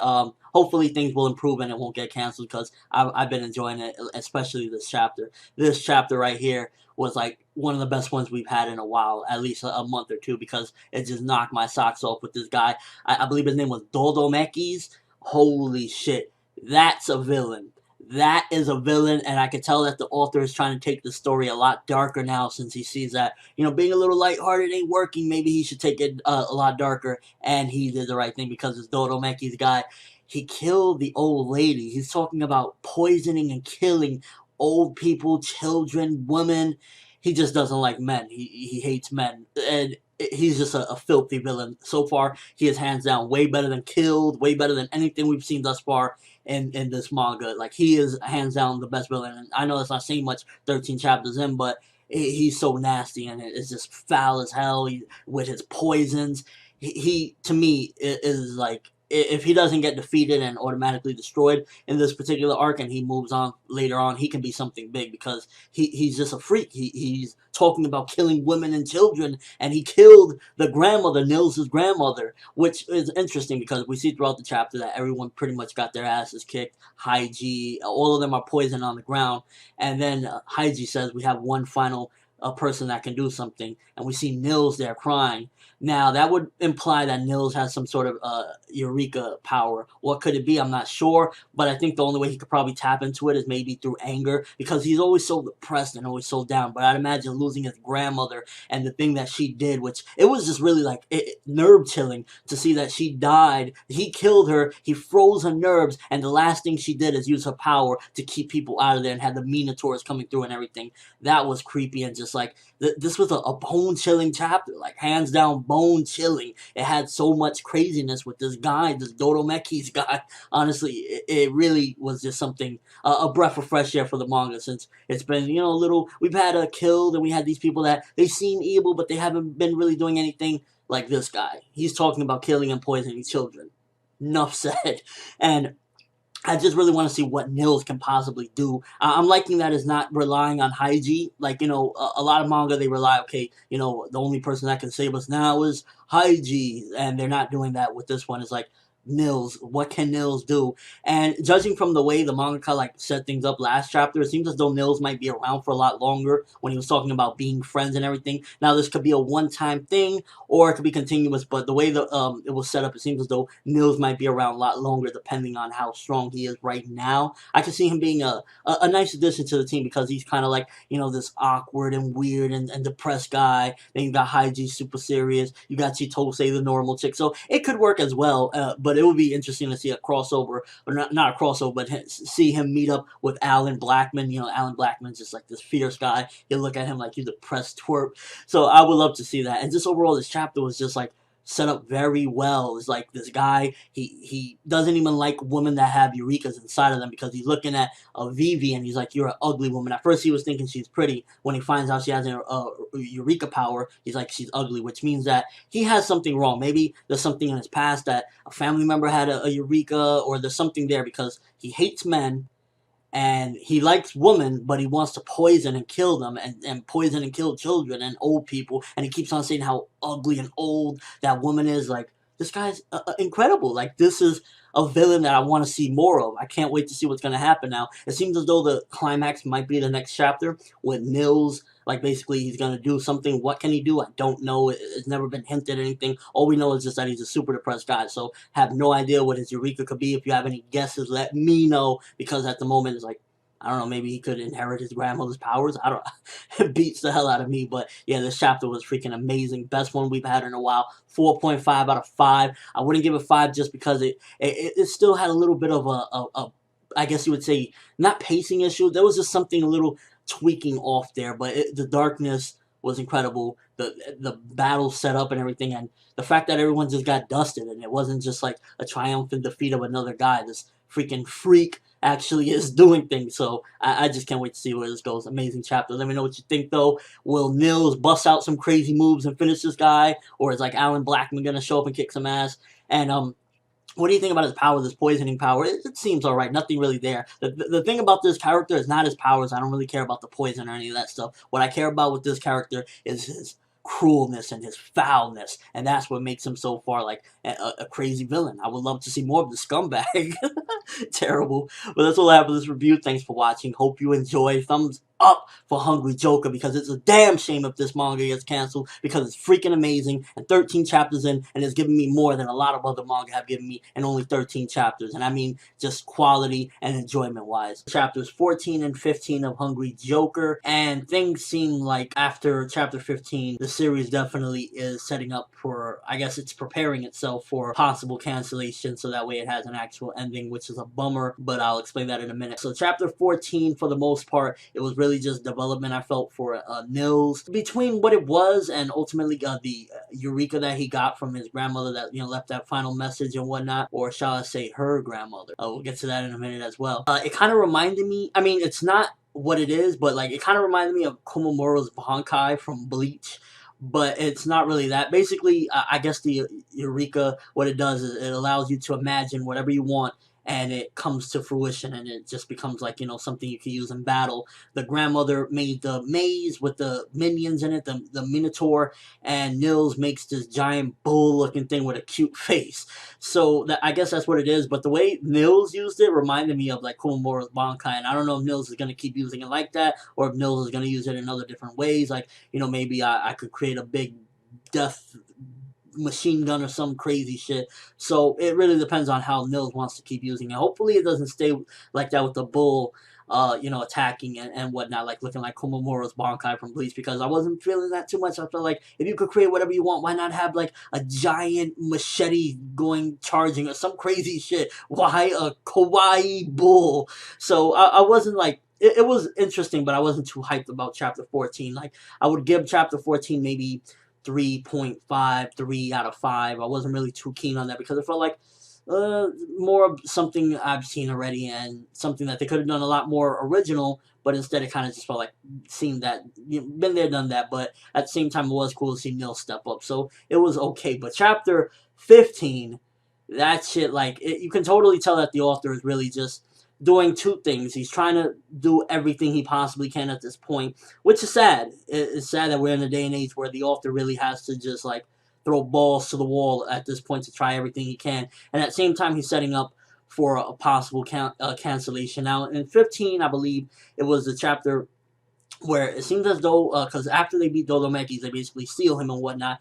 There's a shot of what appears to be Nils as a girl, maybe, because it looked as though Nils was kind of like had a chest, and like there was bandage wrapped around like her chest, so to speak. And it would also make sense why it's a fierce bull, but it has a cute face. So Nils might actually be a female and not a dude, which is pretty weird and crazy, but you know, whatever floats her boat or his boat. I'm not sure, but that was pretty interesting. But the thing that really like shows that the author is just hands down like doing many different things and just trying his very best is the ending, where we see this shadowy figure that in a normal shonen manga and anime we wouldn't have seen this dude, the dude that looked like Haiji, for long time. It would have been like maybe glimpse of him in chapter 50, and maybe we get an encounter with him chapter 88, and we have the first battle chapter 140, you know, some crazy shit like that.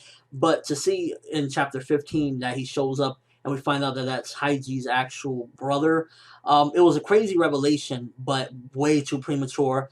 Shouldn't have happened yet. We should not even be scratching the surface of that mystery yet, which goes to show really that like the series is out the door. And it's unfortunate because it's a good series, it is, but based on everything that's been going down, you can just tell Shonen Battle manga and Shonen Battle anime, Shonen Battle series as a whole is just not, something that is viable anymore. Like if you're not something that's already established, like the big ones, One Piece, Naruto, Bleach, then you really just ain't gonna cut it this day and age because that's just not what the average consumer is looking for. And chapter 15, it was an awesome chapter. It was a great, phenomenal chapter. With Haiji and Nils basically showing some of the typical shonen stuff with the friendship thing, but at the same time they also had a nice strategy with locking him inside there. And the way Haiji's brother showed up, I thought that was pretty epic too. It had this dramatic feel to it and everything. And overall, I felt like chapter 15 was, just such a climactic chapter, but far too premature for that thing to be showing up. Like, Haiji's brother shouldn't have showed up for a very long time. And that's just my opinion. And as awesome as it was, it just goes to show that the series is ending. But what do you guys think as far as this whole thing goes? Do you think that, Haiji's brother showing up means that the series is like going to end soon? I mean, it's been doing really bad in the rankings. Like last week, it was second to last. I think the week prior, it was last place. So I'm pretty sure that the series might be ending pretty soon. But again, let me know what you think. The series has been kicking ass, and if it ends next week, if it ends the week after, I definitely got to say that Hungry Joker will always be something that I thought had promise, and we'll just have to wait and see. Hopefully, the Japanese people get more into it because honestly, like the art style looks really awesome. It has like a mix of Bleach, but at the same time, he also throws his own little wackiness in there, and like chapters like 14 and 15 has like that exact example, like the close up of Haiji. Like I never really talk about art in the chapters, but the close up of Haiji and Nils done very well. And he's just trying his damnedest and giving us awesome art. Action-packed stuff, everything you would want out of a shonen manga, pretty much for especially for a beginner. And it's not really that effective at the moment, but we'll just have to wait and see again. But that's all I have for this review. I give the second chapter, chapter 15. I definitely got to give that like a 4.5 out of 5 or something because it was really just crazy revelation, crazy storytelling, and it's only chapter 15, but. Again, it might be the depth of the series. So this might come off as more of a rant than anything else. Yo, this manga, Hungry Joker, goddamn, like chapter 16, once again, amazing. Like, this is so much bullshit. Like, yeah, this is a rant inside of a chapter review, but I just gotta say it. I gotta speak my piece. It is getting me pissed off that it's not doing what it should be doing in the rankings when this is like some of the best first 16 chapters, 15 chapters of any ongoing shonen battle manga. Like you didn't get any of this type of shit. Epic plot twists, epic revelations, epic battles, epic powers, world building, freaking awesome and interesting characters. You ain't getting none of this in any freaking series for the first 15 or 16 chapters. And it's a damn shame that this manga is not doing what it should be doing in the rankings, and therefore it's facing cancellation. Shit like that really gets me mad. Like chapter 16 again, awesome chapter, 4 out of 5 I give it, and it's still not getting the praise it deserves. Stuff like that really is just ticking me off because it's like, I read a comment on my last chapter review, and I really respected it, and I really felt like the same way. Somebody said something like, I'm tired of seeing these Goku lookalikes rise to the top of Shonen Jump rankings and rise to the top. Why aren't something original like Hungry Joker getting the props that it deserves and getting up there so we can get a little bit of a variety? Why everything got to be of the same tone and everything? And I really respect that. Like, this is a true rant coming from somebody like, I really enjoy this manga, and I really see that it has so much potential. This mangaka is doing such an amazing job trying his damnedest, and it's a damn shame that it's not getting what it deserves. Like the latest ranking, again, bottom 3.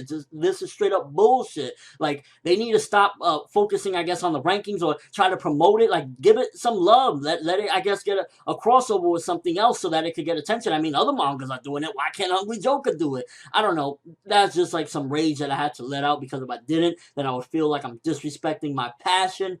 And it's just disgusting that this manga is such an awesome writing and might get canceled because of basically just kids don't want to vote for new shit. Assassination Classroom, you know, I've said some stuff in the past about it, and at the end of the day, that manga is doing so awesome in the rankings. You know, it's doing incredible, and Hungry Joker ain't doing it. And, you know, while I enjoy Assassination Classroom, like, I'm halfway caught up to it, I still say that, like, it's wrong that basically manga like that, one-offs, are getting better and higher rankings than something like Hungry Joker. Just amazing stuff. I had to let that off my chest. You already know, as far as, you know, the voting goes, what you can vote for. In my opinion, Hungry Joker is at the very least top 2 best manga chapter this week. No bias, because at the end of the day, if it was biased, I would pick something that I have up there. You know, I love my stuff and everything, so no bias. I think that Hungry Joker is definitely top 2. Now, this chapter, we got more revelations, we got more craziness. So first of all, something I want to see, assuming that the series keeps going, is I want to see them travel to the Marvel world at some given point, because you can already see that it is one dark and sadistic place. What this guy's brother, and forgive me, his name escapes me because it was very crazy, but what Haiji's brother did to Dodo Mekis, like, oh, don't worry, I'm going to send you back home, and I'm going to start with sending your stomach. That shit was, like, brutal, violent, and he didn't give a fuck. Now, one signature thing I'm starting to notice about Hungry Joker is the facial expressions that the mangaka can draw look so trollish and sadistic. Like, there's certain times where Haiji's brother, like, we get a close-up of him when he's, like, really just, like, saying something sadistic, and his face looks like the Joker or something crazy with, like, this weird design, and it's freaking original, and I'm loving it. I'm loving Hungry Joker's art style as well. One thing I will say about this chapter that I didn't like, because I'm a reviewer, that's what I do, is I didn't like that Haiji's brother responded with, "Why did you do all this?" He responded with, "I forgot." Now, I'm hoping what that means is that basically he didn't want to tell them, he was being a dick about it, but it could also mean that it was just some type of Sword Art Online type shit. Oh, I forgot why I did all this. And if that's the case, that's definitely not a good thing. I didn't like that. So I'm hoping that we get more clarification on that. But the fact that we learned that basically he wiped Haiji's memories, separated his blood, did all this crazy shit, that's just amazing. Like, I'm kind of getting a vibe with Haiji and his brother's relationship, kind of like Inuyasha with his brother in the series Inuyasha. And if anyone knows what Inuyasha is, it's kind of like we find out that their mother was apparently a human, and I'm guessing that their father was a Mavro. And it kind of gives me the same vibe, except that this guy is way more sadistic than Sesshomaru. Like, and Haiji is nothing like Inuyasha either. Haiji doesn't even, like, show really emotions, or barely any. Like, he was trying to say, oh yeah, you look scared and everything, but that's at the end of the day because he's more on the Marvel side, and Haiji is more so like a human. So, you know, it was just crazy, like, the sadisticness of this. And we also learned that Haiji's true name is Barshate. I believe it was Barshate. I don't know exactly how to pronounce it, or Barshate, you know, however you pronounce it, but we found out that Haiji does have a real name, you know, or he has, you know, an actual name. Like, Haiji was just a name he picked out or whatever. So we also found out his real name, and, you know, we just got craziness. We just got, like, this chapter was, again, another solid one, 4 out of 5, maybe even 4.5 out of 5. The one thing that I did not like about it, like I said, is that I forgot line, because it's like, you don't forget why you started an experiment on your brother, washed his memories away. And also, the whole thing with the memories, so what he was basically saying is that memory that Haiji has is fake, of being with the dead bodies, because wouldn't he, you know, the memory continue, like, okay, I was around these dead bodies and someone found me. So I'm curious about that. I wish we get more clarification, but again, that's in due time. We can't get everything at once. And also the teleportation that Haiji's brother used, it kind of reminded me of, like, maybe some type of Toby type of situation. It kind of gave me that little bit of a vibe, but it's apparently, like, they could send each other, the Marvels, back to the Marvel world, and that's what Dolomekis was saying. Please send me back home. He was like, yeah, I'll send you home, don't worry, but I'm gonna send you a stomach first. And, like, that shit, like, it just shows how sadistic these people are. Like, Dolomekis want to tie women up, kill children, kill old ladies, kill ugly people, and just, like, have them as maids. You got this guy, Haiji's brother, just exploding people from the stomach out. Like, the mob rules are not to be played with, and Hungry Joker chapter 16 was, again, a solid example of how you do shit and you do it right. Can't wait to see next week. This manga just keeps on delivering, like, and now we got a colorful set of cast right now. We got Haiji, we got Chitose, which Chitose is still the weakest. I still say she's the weakest. I want more development with Chitose. I want her to be more relevant, but at the moment she's kind of like the Usopp, the Krillin right now. I see her playing that role. We got Vivi, We got Nils. Vivi is a badass. She'll cut you up. Nils is a scaredy cat, but he also has some crazy powers, and we still don't even know if that's a woman or not.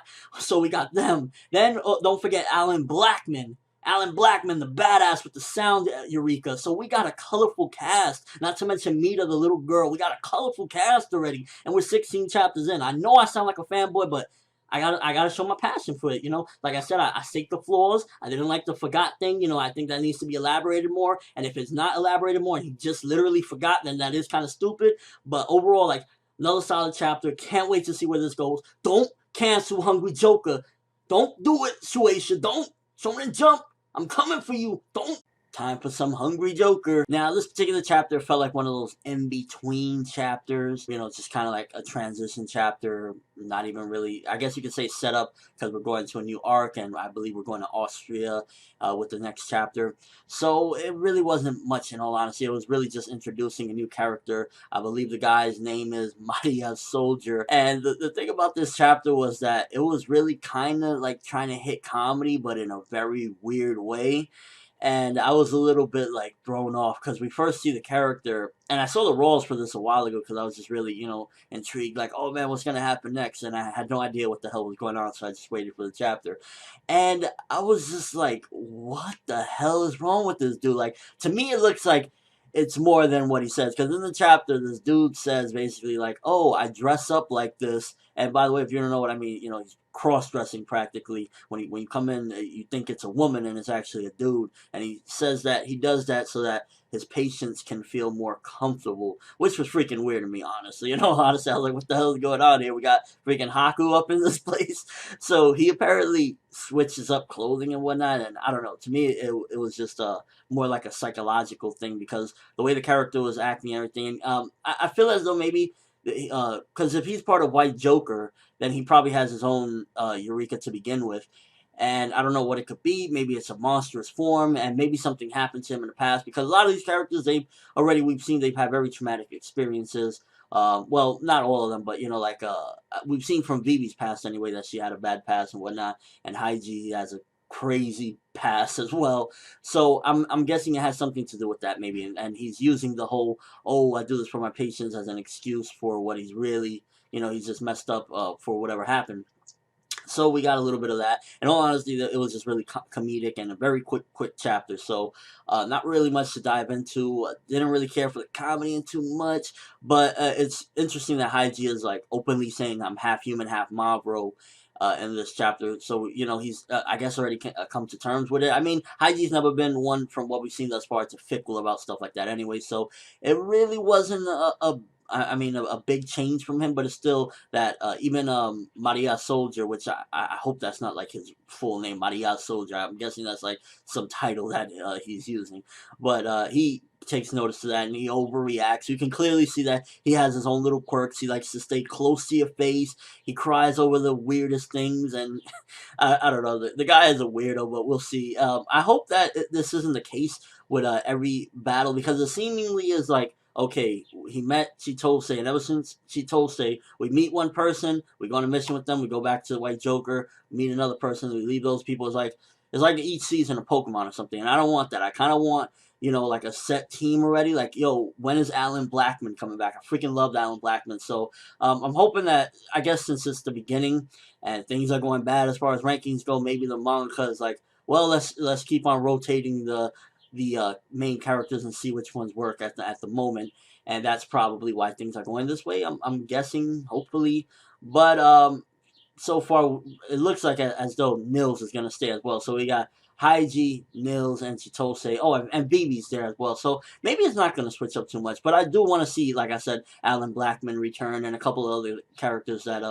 have rotated as we've been going. But I'm liking at least that Bibi's staying around, because I think Bibi's badass. And next arc, we'll see what's gonna happen with this Maria Soldier, because dude is a weirdo, and I can imagine him going up to the villain's face and, why are you a villain, or some crazy shit like that. But yeah, that's really all I have to say about this chapter. I give it 2.5. Not really much going on, in all honesty. It was just getting ready to get to the next arc of transition chapter. Let me know what you think, though. Did you find anything funny? What do you think about Maria Soldier? Dude seems like he's all over the place. He's a quirky guy and a weirdo at that, because it's like you dress a certain way to make your patients feel comfortable. I don't know. I don't buy it, but yeah, that's all I really have to say about this chapter. Unfortunately, Hungry Joker is still doing bad in the rankings. For anybody that wants an update, it came in dead last this week in the Japanese rankings. And for people that have been saying, how do I vote? We can't really change the Japanese rankings because we don't have Weekly Shonen Jump to mail it in and everything. But all I say is, at least we can just keep supporting it by talking about it over here. Maybe the Japanese see that the American market has some sort of thing, because I'm sure they take somewhat of what we do into account, because at the end of the day, it generates a buzz. So if we keep talking about it, you never know what's going to happen. But as of right now, it's doing bad, and Japan's still dead last this week. So yeah, for anybody want an update, there you go. But that's all I have for this video. Thanks for watching. Hope you enjoyed. Thumbs up for a new arc we're heading into with Hungry Joker. Seems like these arcs are coming by and coming and going, and they've been pretty awesome. The latest one was probably the best one thus far with Heiji and his brother, and I can't wait to see where we're going to go next, because with all these quirky characters we've been meeting, it seems as though the author really knows how to make some interesting characters and a variety of a cast, and hopefully in this arc we'll get everybody to unite and have one awesome battle, but we'll just have to wait and see. We've escaped the bottom 5 this week, people. That's right. In the Japanese rankings, Hungry Joker this week has escaped from being in the bottom 5, so that's a good thing, good news. Wanted to update you guys on that. Now, Hungry Joker chapter 18, it wasn't the best chapter. For the most part, it felt slow-paced, and it felt like they were aiming for comedy, but it wasn't too exciting or anything like that. It just felt like a overall slow chapter. But there was one important thing that I did enjoy about the chapter, and I did think was a good thing about the chapter, and that was mainly that Chitose might be getting a eureka or eureka. That's the big thing about this chapter that I felt as though was very important, because like I've said the entire time, the least important character, the most, I guess you could say, useless character thus far has been Chitose, and she even says it, I want to be helpful, I want to do something, I want to help, and this here right here could possibly be the eureka that is for her. Now, it's a painting, though, and that's the thing, is like, how would that actually even work? Because for the most part, from what I see of this particular painting, or this particular eureka, is that since it's a big painting, what the hell, she's gonna just say, hey, hold on, Heiji, I'm gonna grab this big painting and walk down there with you. So it's kind of weird. For the most part, I think that this is gonna be some type of maybe healing thing that she will have on her. I don't know if maybe it'll be like the brushes instead and not the actual canvas or something. Maybe taking the canvas and using, I don't know exactly how it'll work, but like, it doesn't seem like a useful eureka as far as battles go. It feels as though it would probably be something to do with healing, because what we learned is that there was some sort of like woman that used to use the paintings, and this guy was successful at doing blood transfusions. So I'd imagine this is going to be used for healing and not necessarily combat, which, I mean, I guess you need healing, but at the same time, it's like, how would she carry this around? Like, is this just going to be at her place in the White Joker? Like, where is this painting going to stay at? So that's one thing that had me a little bit curious as far as the whole thing goes. And aside from that, it was mainly just like a bunch of jerks inside of this big voting room, not voting, what do you call that, auction, where they were auctioning off the paintings and whatnot. And I found it like crazy that Heiji just threw all his money out the window just to get this painting. Yeah, it's important, but he could have showed a little restraint. And this chapter actually reminded me of some of the auctions that happened. And if any of you read or watch Hunter x Hunter, there was some auctions in there, so it kind of reminded me of that, except it was more comedic and not action flying everywhere. And also, I was a little disappointed that Vivi and Nils went back to White Joker. I was like hoping that they would be a part of this, because so we find out in this chapter that basically Maria Soldier, the dude, his eureka is basically that he can x-ray, he can look through stuff. I think it's that rose that he had in his pocket, and basically, I don't know, maybe he smells it and it gives him x-ray vision, or just having it next to him gives him x-ray vision, but it doesn't seem like he'd be all that useful in combat. I mean, he can give a good threat, but I don't know as far as like combat goes what he'd be able to do.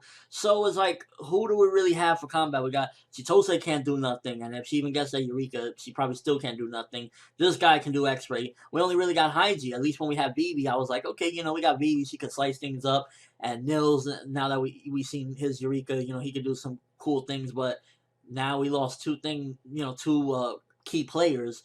And I was a little disappointed with that, because I wanted to see them come along and, do something, but unfortunately they stood behind, or they went back to White Joker. So a little disappointed with that. Hopefully some stuff kicks off soon, and we can see if this guy Maria Soldier can do anything. And towards the end of the chapter, it seemed as though somebody was approaching them. Maybe it's somebody that wants to get the Eureka as well. Maybe it's somebody, I don't know exactly who could that be, but that was interesting, I guess, as well. But for the most part of the chapter, in between, it felt very slow. A lot of like unnecessary jokes, a lot of unnecessary things like Chitose getting tossed around and pushed onto the ground and everything. Just really wasn't feeling it, honestly. I'd give this chapter 2.5 out of 5. It had some key things, but for the most part, it felt a little bit like one of those in between chapters. Like we need to throw something in there in between so we can get to the next scene. And wasn't the biggest fan of this, but overall, hopefully this Eureka, that the paintings and whatnot, Chitose can get it, and it could be some sort of use in upcoming missions and everything, because Chitose, she says it herself, she's not the most useful, and I want to see her be useful in some way or another, whether it be healing or whatever the case may be. So hopefully this does something and it becomes important, because otherwise this chapter was kind of whatever. But that's all I really have for this review. Thanks for watching. Hope you enjoyed. Thumbs up if you can't wait to see what's going to happen with this whole Eureka for Chitose, and keep on moving, because like I want to get to what's going to happen next, who's going to appear and everything, because so far it seems as though every arc, like a villain shows up and we keep it moving, and I'd imagine somebody's going to show up that wants this Eureka, and that's where the struggle is going to begin. So can't wait to see where this is gonna go. And after waiting what feels like ages, finally I got chapter 20 of Hungry Joker. So it's gonna be a double review, 19 and 20. So 19 for the most part was setting up to something crazy. And the end of it, Haiji gets shot down and Chitose is finally not totally useless. It seems as though she's getting a eureka, whatever you call it, and she's basically getting some sort of blood power, because it seems as though she gives him some sort of blood transfusion or something after he takes it through the chest from that quote-unquote god. So 19 by itself, I definitely say, was a step up from the previous chapters, because it was relying more on comedy prior to 19, and then 19 shit just went totally real. So definitely 19, off the gate, I want to say, I'd give that chapter 3.5 or 4. Just that ending was really just like where it was at. So I'd give it a 4, because the ending was just crazy. And overall, it was a good setup, because first of all, it gave Chitose some usefulness, and it's like, holy shit, what's going on with Haiji? Now 20, it's a whole other ball game. 20 just like up the ante, and just holy shit. So first of all, the blood transfusion that Chitose gave him in 19, based off that Eureka or whatever, it seems as though it evolved him. So there's something with that apple to do with his blood, because you know how he keeps spitting up blood. So I'd imagine the blood transfusion somehow allowed him to evolve, or maybe coming back from the dead. Maybe he died for a certain instant, and getting that blood allowed him to evolve into another form. I'm not exactly sure, because it's not clear, but I definitely got to say that was freaking awesome. Just the way things are heading, it's like we're going crazy right now. Thing that I don't like, I want to say one thing. I feel as though now we're going way too fast. We're going very, very fast with what's going on. Like in 20, this god that just showed up last chapter, in 19, all of a sudden he's here and he gets swallowed up into the black hole, which I'll talk about the black hole in a minute. But we are definitely going very, very fast. Like even at the end of the chapter, when they say the final phase of White Joker begins, Hungry Joker, where basically it seems as though we're going to attack the mob rule. So we are going very, very fast. I wish Yuki Tabata would slow down a little bit. I understand he's trying to fight the rankings. He's trying to make it alive. But it seems as though the manga is going to end soon, just on like him wanting to end the story or something, because he is going really, really quick. Like Haiji evolving, this is like chapter 50 type of thing, and we're on chapter 20. So I wish things would just slow down a little bit. Just a little bit. It seems as though these arcs are going by like this, and again, I understand he's trying to fight this, but just a little bit of a slowdown would be appreciated. Now, as far as this power that he got with the black hole, it seems as though this apple Eureka is far more like crazy and far more just different, because if he controls gravity, I guess like since he evolved, now he can do the black holes. It kind of reminds me of like Inuyasha, how I know it's crazy, but Inuyasha, when he had the Tetsaiga, not Tetsaiga, it was where he starts swinging his sword and he sucks you up into this dimension. Meito Zangetsu Ha, that was what it was called. And it kind of seemed like that, but instead it was just this black hole, and it freaking, the art on Hungry Joker 20, hands down, blows shit out the water. Like, looked freaking amazing, looked epic. That art, yo, looking awesome. And overall, Chapter 20 is just like we got set up. We got to see Nasiyasu again, meaning he's still watching his brother along with Killed, and I believe it was Rose or Rosa, I forget her name. So from the Marvel world, they're still watching them, and it seems as though there's been some setup that has been missed out on. We didn't get all the setup that we needed because it seems as though this world has been hunted down by the Marvel. The Marvel have been hunting people down. Maybe they've been hunting down Eureka users. I don't know exactly what it is, but it definitely seems as though they've been hunting them down for a while, because at the end, the meeting of the heads of White Joker, when they're talking about, we've been hunted long enough, now it's time we're going to become the hunters, and we're going to basically eat them. And it just seems really crazy, as though we're going to very soon go into an invasion of the Marvel world. And here's my theory where I start, like, I started thinking and piecing things together. So if we're going to go to the Marvel world real soon, which they're trying to get Haiji and Chitose, which Chitose's ability, her Eureka, is definitely looking like it's some sort of healing ability. I don't know if it's going to go any further than blood transfusions or giving blood,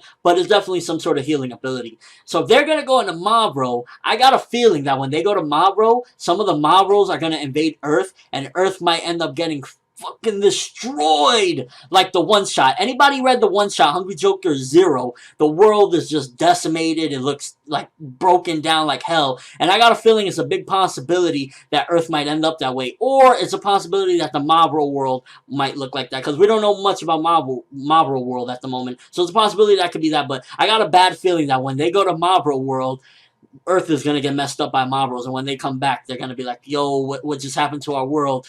And it's crazy because we're moving way too fast. This is stuff that, like I said, chapter 50, chapter 100 type of stuff, and we're already dealing with this in 20. Now, I don't know if they're going to go straight away once they get back to the base and then head off to the Marvel, or what's going to happen, but the heads of White Joker, they're not playing. Now they're called Hungry Joker. Hungry Joker makes sense now, because it seems as though they've been hunted. Now they want to be the hunters, so they're the Hungry Jokers. It makes perfect sense now. Overall, Haiji developing, Chitose getting a Eureka. Chapters 19 and 20 as a whole, I give them 4.5 out of 5, because 19 started off a bit set up still, Chitose blushing, etc. She's looking actually kind of decent now. Before she was looking meh, but she looks decent. She's getting some usefulness added to her character development, so I'm all for it. Chitose finally stepping up. She's doing some big things. And, yo, if we go to Mavro, we invade Mavro with Haiji, Alan Blackman, Vivi, yo, it's gonna be crazy, and I can't wait to see it. Overall, these two chapters, Hungry Joker, definitely a step up from the previous ones, and I just can't wait to see where this is gonna go. I'm super excited. Like, Hungry Joker, it's not a bag of air when I say I enjoy the hell out of this manga. Like I said, I can give it criticisms, like, it is going way too fast, slow the hell down. At the same time, it does have a lot of awesomeness. Like, the artwork constantly amazes me and gets me excited and hyped because it looks badass, kick-ass. Yuki Tabata with his original style,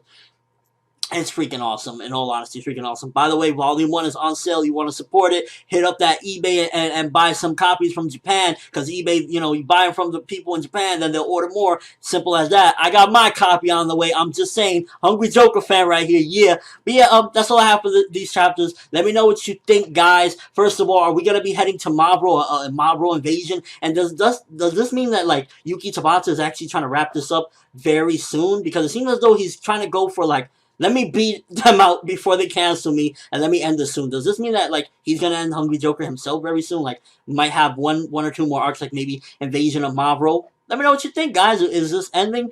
If it does, I mean, it's been a blast, but it's very, very fast-paced, and I just wish we would put the pedal down a little bit so we can, smooth things out, get a little more backstory on things. Just saying. Nasiyasu, I can't wait till Haiji comes and kicks that ass. That evolved form. This manga. This dang manga. Alright, so I'm going to be doing a review of chapters 21 and 22 of Hungry Joker.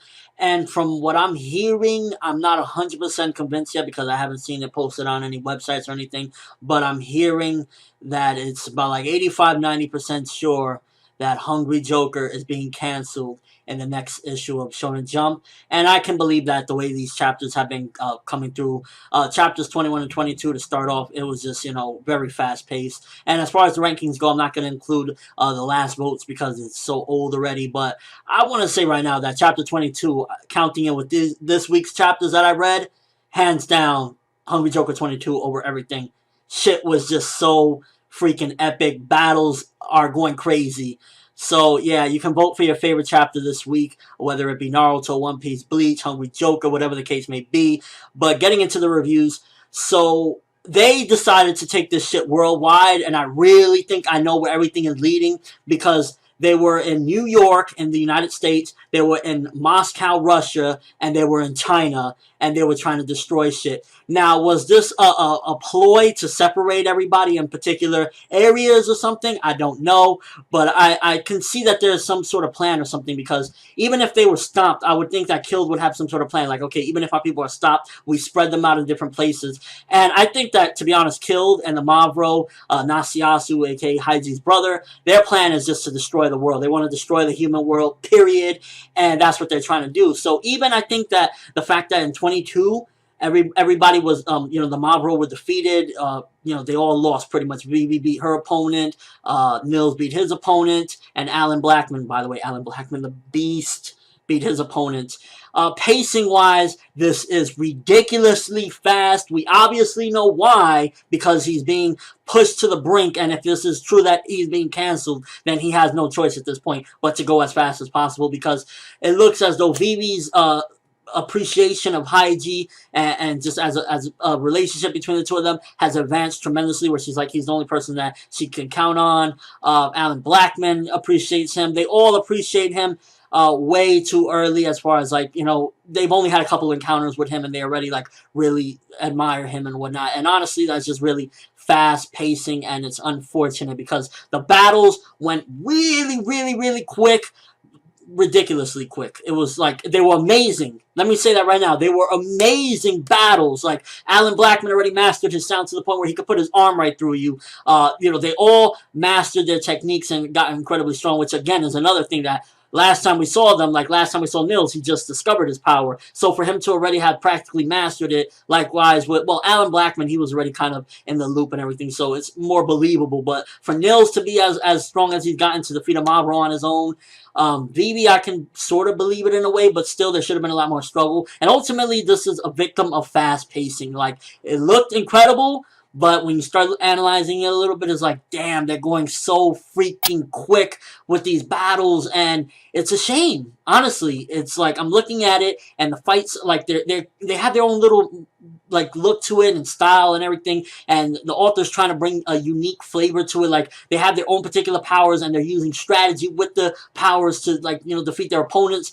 but it's just coming off as, like, damn, this is so quick and everything. Is like, literally, Chapter 21, the fights, they arrive at their opponents, like, getting ready to kick their ass. 22, all the opponents are down. And these are the Mavro. These are the people that, the biggest threat that the White Joker want to take out. So for them to have defeated them in a chapter, it's a damn shame, honestly. This manga is a victim of what I call nowadays, which I will get into it if Hungry Joker is indeed canceled, I will do a separate video discussing just Shonen Jump in general. But this is a victim of, like, Shonen Jump being the death trap for new battle manga. But I'll get more into that on another video. But overall, still amazing for the fast-pacedness and everything, all the bullshit it has to go through. Still incredible battles. 21 was more so just getting everything set up and getting you really excited. 22, the battles commenced and ended, and Haiji jumped into the scene where Japan is all going to go down. Now, my prediction for what's going to happen, and I believe if this is the case, then Chapter 24 will be the end, because 23 came out, but we haven't got it subbed yet. I'm predicting that as a possibility, this series can lead up to what the one-shot was. Like, the one-shot is pretty much the ending of the Hungry Joker manga, which it's pretty interesting because it's looking that way. Like, if the entire human world gets destroyed, then it'll end up like the one-shot, except, different things, of course. Like, the one-shot had a couple different characters. Chitose was actually like a different girl. Looked just like Chitose, but she was different. So it's not going to be exactly like the one-shot is the conclusion to the manga. But I predict that this is where the story will will end, with Haiji having that timer over his head and everything. And that's going to be freaking interesting and also depressing, because it's going to go into an even more interesting thing, because a lot of people do say that they love the way the one-shot was structured, more so than the elements of the actual serialization, the actual serialized version. And I can understand that, because the one-shot had a very unique feel. And with chapters like 21 and 22, where they're spread out across the world, and I don't necessarily think that their opponents are 100% done yet. I think her name is Rose, Alan Blackman's opponent, the girl that he swiped through. I don't think she's necessarily done yet, and I think there's a little more planning to it. So like I said, I think we're going to have a total world destruction by the end of either 23 or 24. Just everything is going to go down, and we're going to end up where the one-shot was. Let me know what you guys think, first of all. Did you enjoy the fights regardless of the fast pacing? For me personally, it was like, this is so amazing. Why can't these fights be spread across like 6 chapters? That was my whole take on it. Is like, they look so incredible. The character designs, the art. Nothing is touching Hungry Joker's art. I will say that right now. He is putting his all into it. Even if it's the end, he put his all. So art game on these 2 chapters, especially 22, top of the line. The end of 21, that last the last panels with all 3 of the characters, Vivi, Nils, and Alan Blackman, freaking amazingly epic.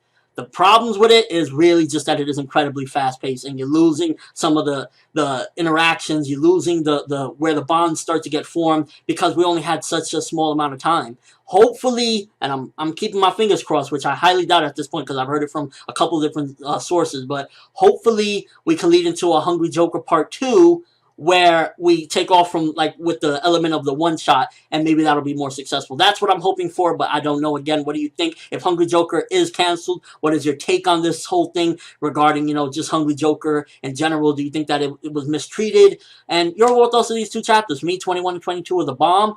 21, I would give it probably a 4, and 22 a 4.5. Mainly the fast pacing is what's really just taking away from the perfection that this thing could have been. It could have been something out of this world. We are on like chapter freaking 200, 300 stuff, and we are only on chapter 21 and 22.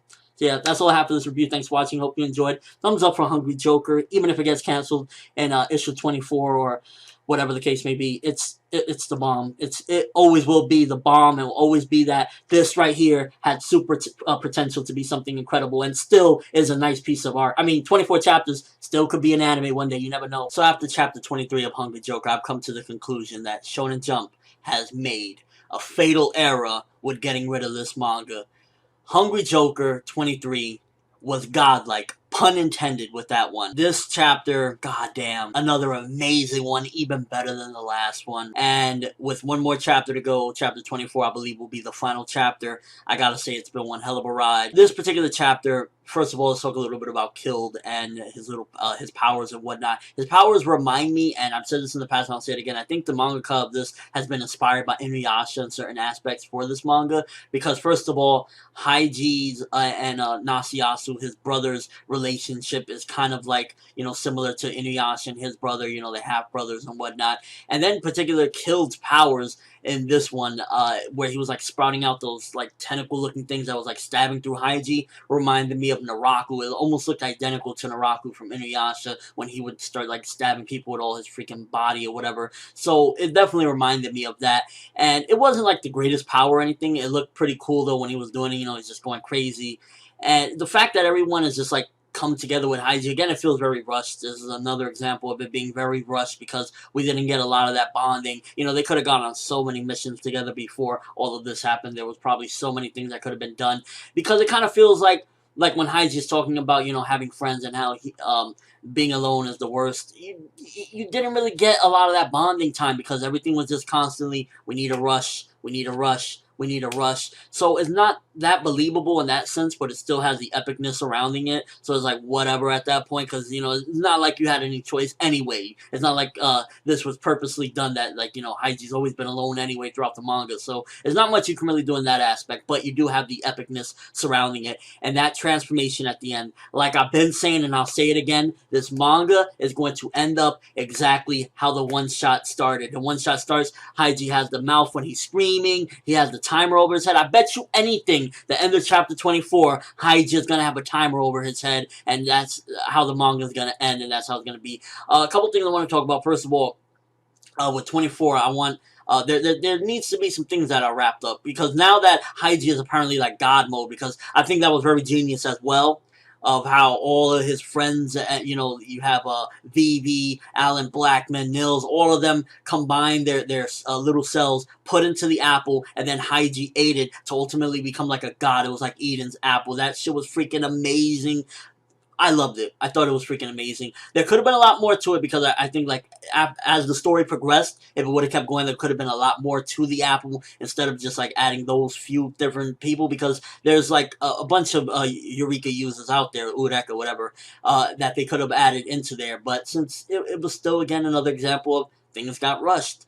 But the transformation at the end looked fucking phenomenal. Phenomenal. The artwork in this one, the scary faces when they're shadowed out, like when Kill is talking and everything, just phenomenal. Like, the artwork is, this is some of my favorite artwork in Shonen Jump, period. Some of my favorite. It always looks original, different, new, refreshing, and very sharp.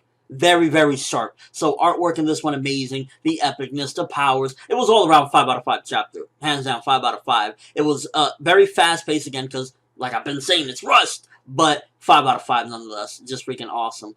There's some things that need to be tied up, though, like I was saying earlier. First of all, where's Nasiyasu, or Natsu, whatever the hell his name is, because there's different translations. Where's Haiji's brother? Why isn't he there? What is his plan? I believe after Killed is done, like, maybe, like, the very first page of the next chapter, Killed is going to be, like, just completely obliterated. And then Nasiyasu is going to come, because we got to learn, why did he do it in the first place? He said, I forgot, but I think that he was bullshitting. There was something more to it. So we need to find out that. We need to find out about their parents. You know, where's their parents? What, you know, what's going on with that? There's so many things that need to be wrapped up in one chapter. Doubt it's going to happen, but I would like to see at least, you know, where's Nasiyasu and some of the other mob roles, because they are in, you know, the whole Marvel world ain't gonna stop. More than likely, it'll end off in, like, some type of, not cliffhanger, but, like, basically the way the one shot was, and there's still more Marvels to go, and, like, Haiji's gonna have to keep on fighting to save humanity or something like that, and save his own life. That's how I guess it's gonna be wrapped up. But there's a lot of questions I hope get, for the most part, answered in 24, as far as just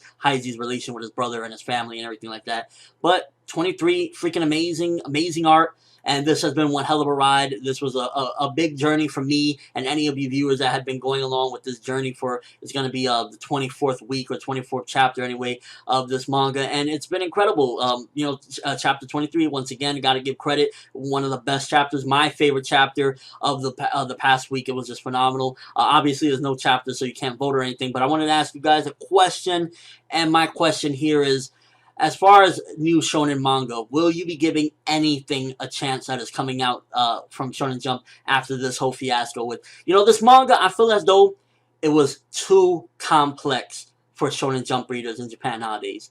They need, like, especially from the beginning, they need something very easy, very simple, very, you know, that they can gravitate towards, and then you can slowly but surely do whatever the hell you want. And I feel as though Hungry Joker is way too complex for the minds of the Shonen Jump readers. I think that's what really ultimately, like, look at this chapter, you got scientific terms, you got, like, it's too much. This manga would have done amazing in any other magazine that is, you know, a little geared more towards a little older audience, I guess, because Shonen Jump just isn't like what it used to be. You can't do things like this anymore. You can't, I don't think dark shonen is suitable for Shonen Jump anymore. That's just my opinion. But will you be giving any of the new manga that come out and Jump a chance? Me personally, after this whole Hungry Joker thing, that has been like an emotional roller coaster ride. Like, are they gonna cancel it? What's gonna happen?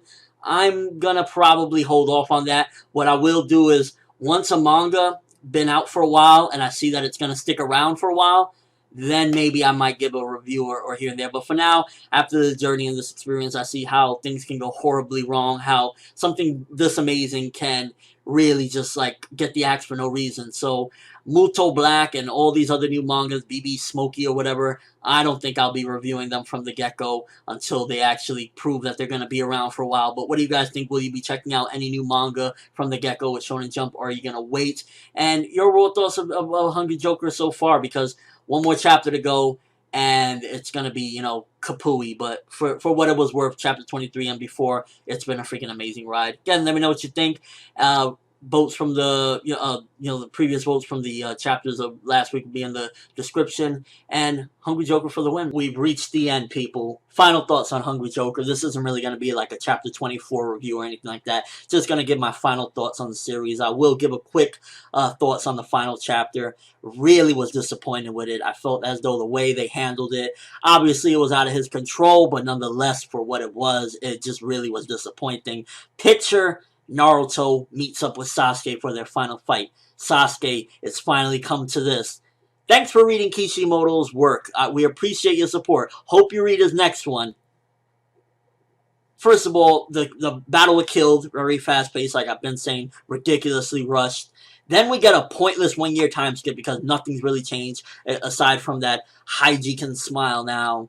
And then we meet up, like, they're about to go in, they're about to invade the final headquarters of the Mob Bros, and end of manga. Haiji has friends now, the world is at peace. And it felt like kind of like Reborn's ending, but just even more ridiculous, because at least Reborn had its final fight go through and everything. Like, the final fight wasn't even shown for this, and I heard that this happened with another manga, Takamagahara, so that was just absolutely ridiculous. I know it wasn't in Yuki Tabata's control, because, he had to end it. He just had to.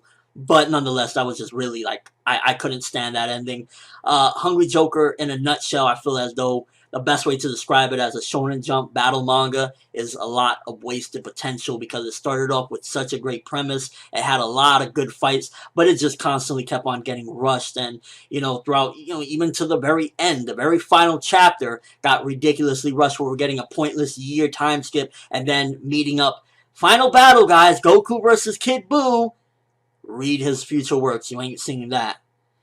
It just felt ridiculous, to be honest with you. And Hungry Joker as a whole, giving my final impression on it, it had a lot of good stuff. Like I said, I enjoyed it. But it was just one hell of a roller coaster ride, to be honest with you. It's been 6 months since I started reviewing this. And, with all the late translations, always trying to be on top of it. When is it coming out? A lot of different things. It was one hell of a ride reviewing this manga. A lot of enjoyable moments, but a lot of...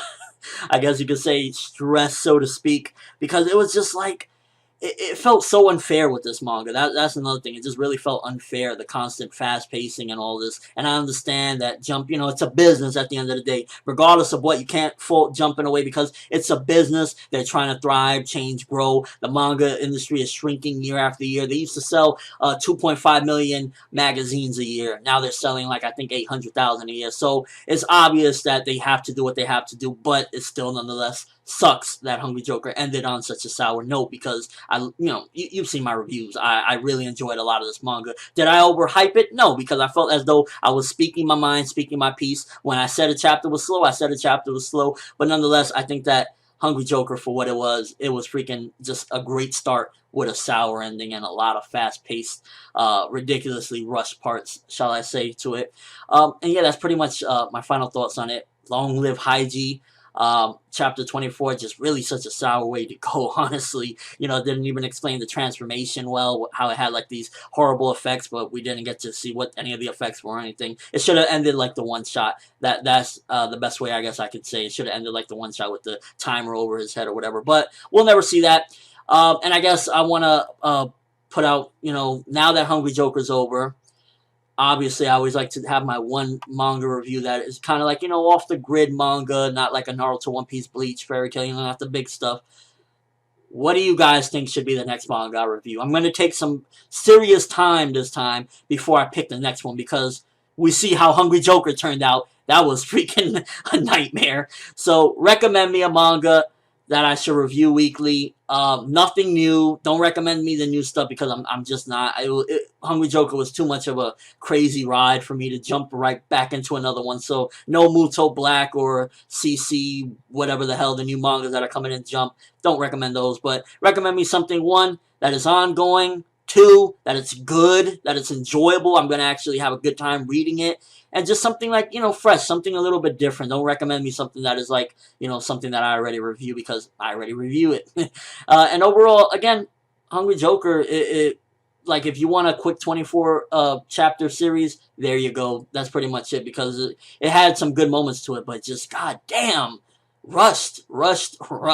And this signals a change and Jump manga, I guess, and Shonen Jump in general, because this isn't the first case. Hungry Joker isn't the first case of something like this happening. Like I said, Sensei no Boge, Takamagahara, Hungry Joker. Jump is the death trap, I feel, for new Shonen Battle manga. I feel like they're trying to go in a different direction. They right now have their guns, but their guns are going to expire eventually. Naruto is going to end one way or another. It's going to be a sad day as it is, but it's going to end. Likewise with Bleach, and even in 10 years, One Piece, Toriko will end as well.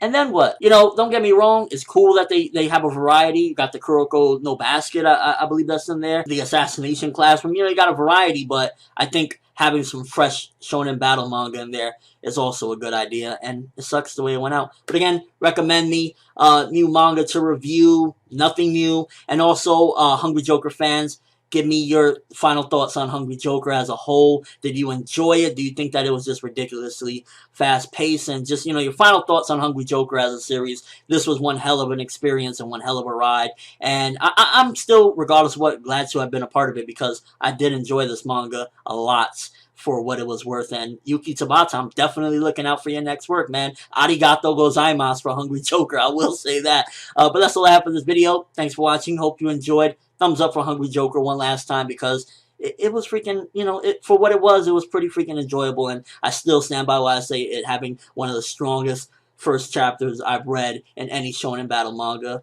Long live Hungry Joker. Long live the apple. Long live Haiji. Peace.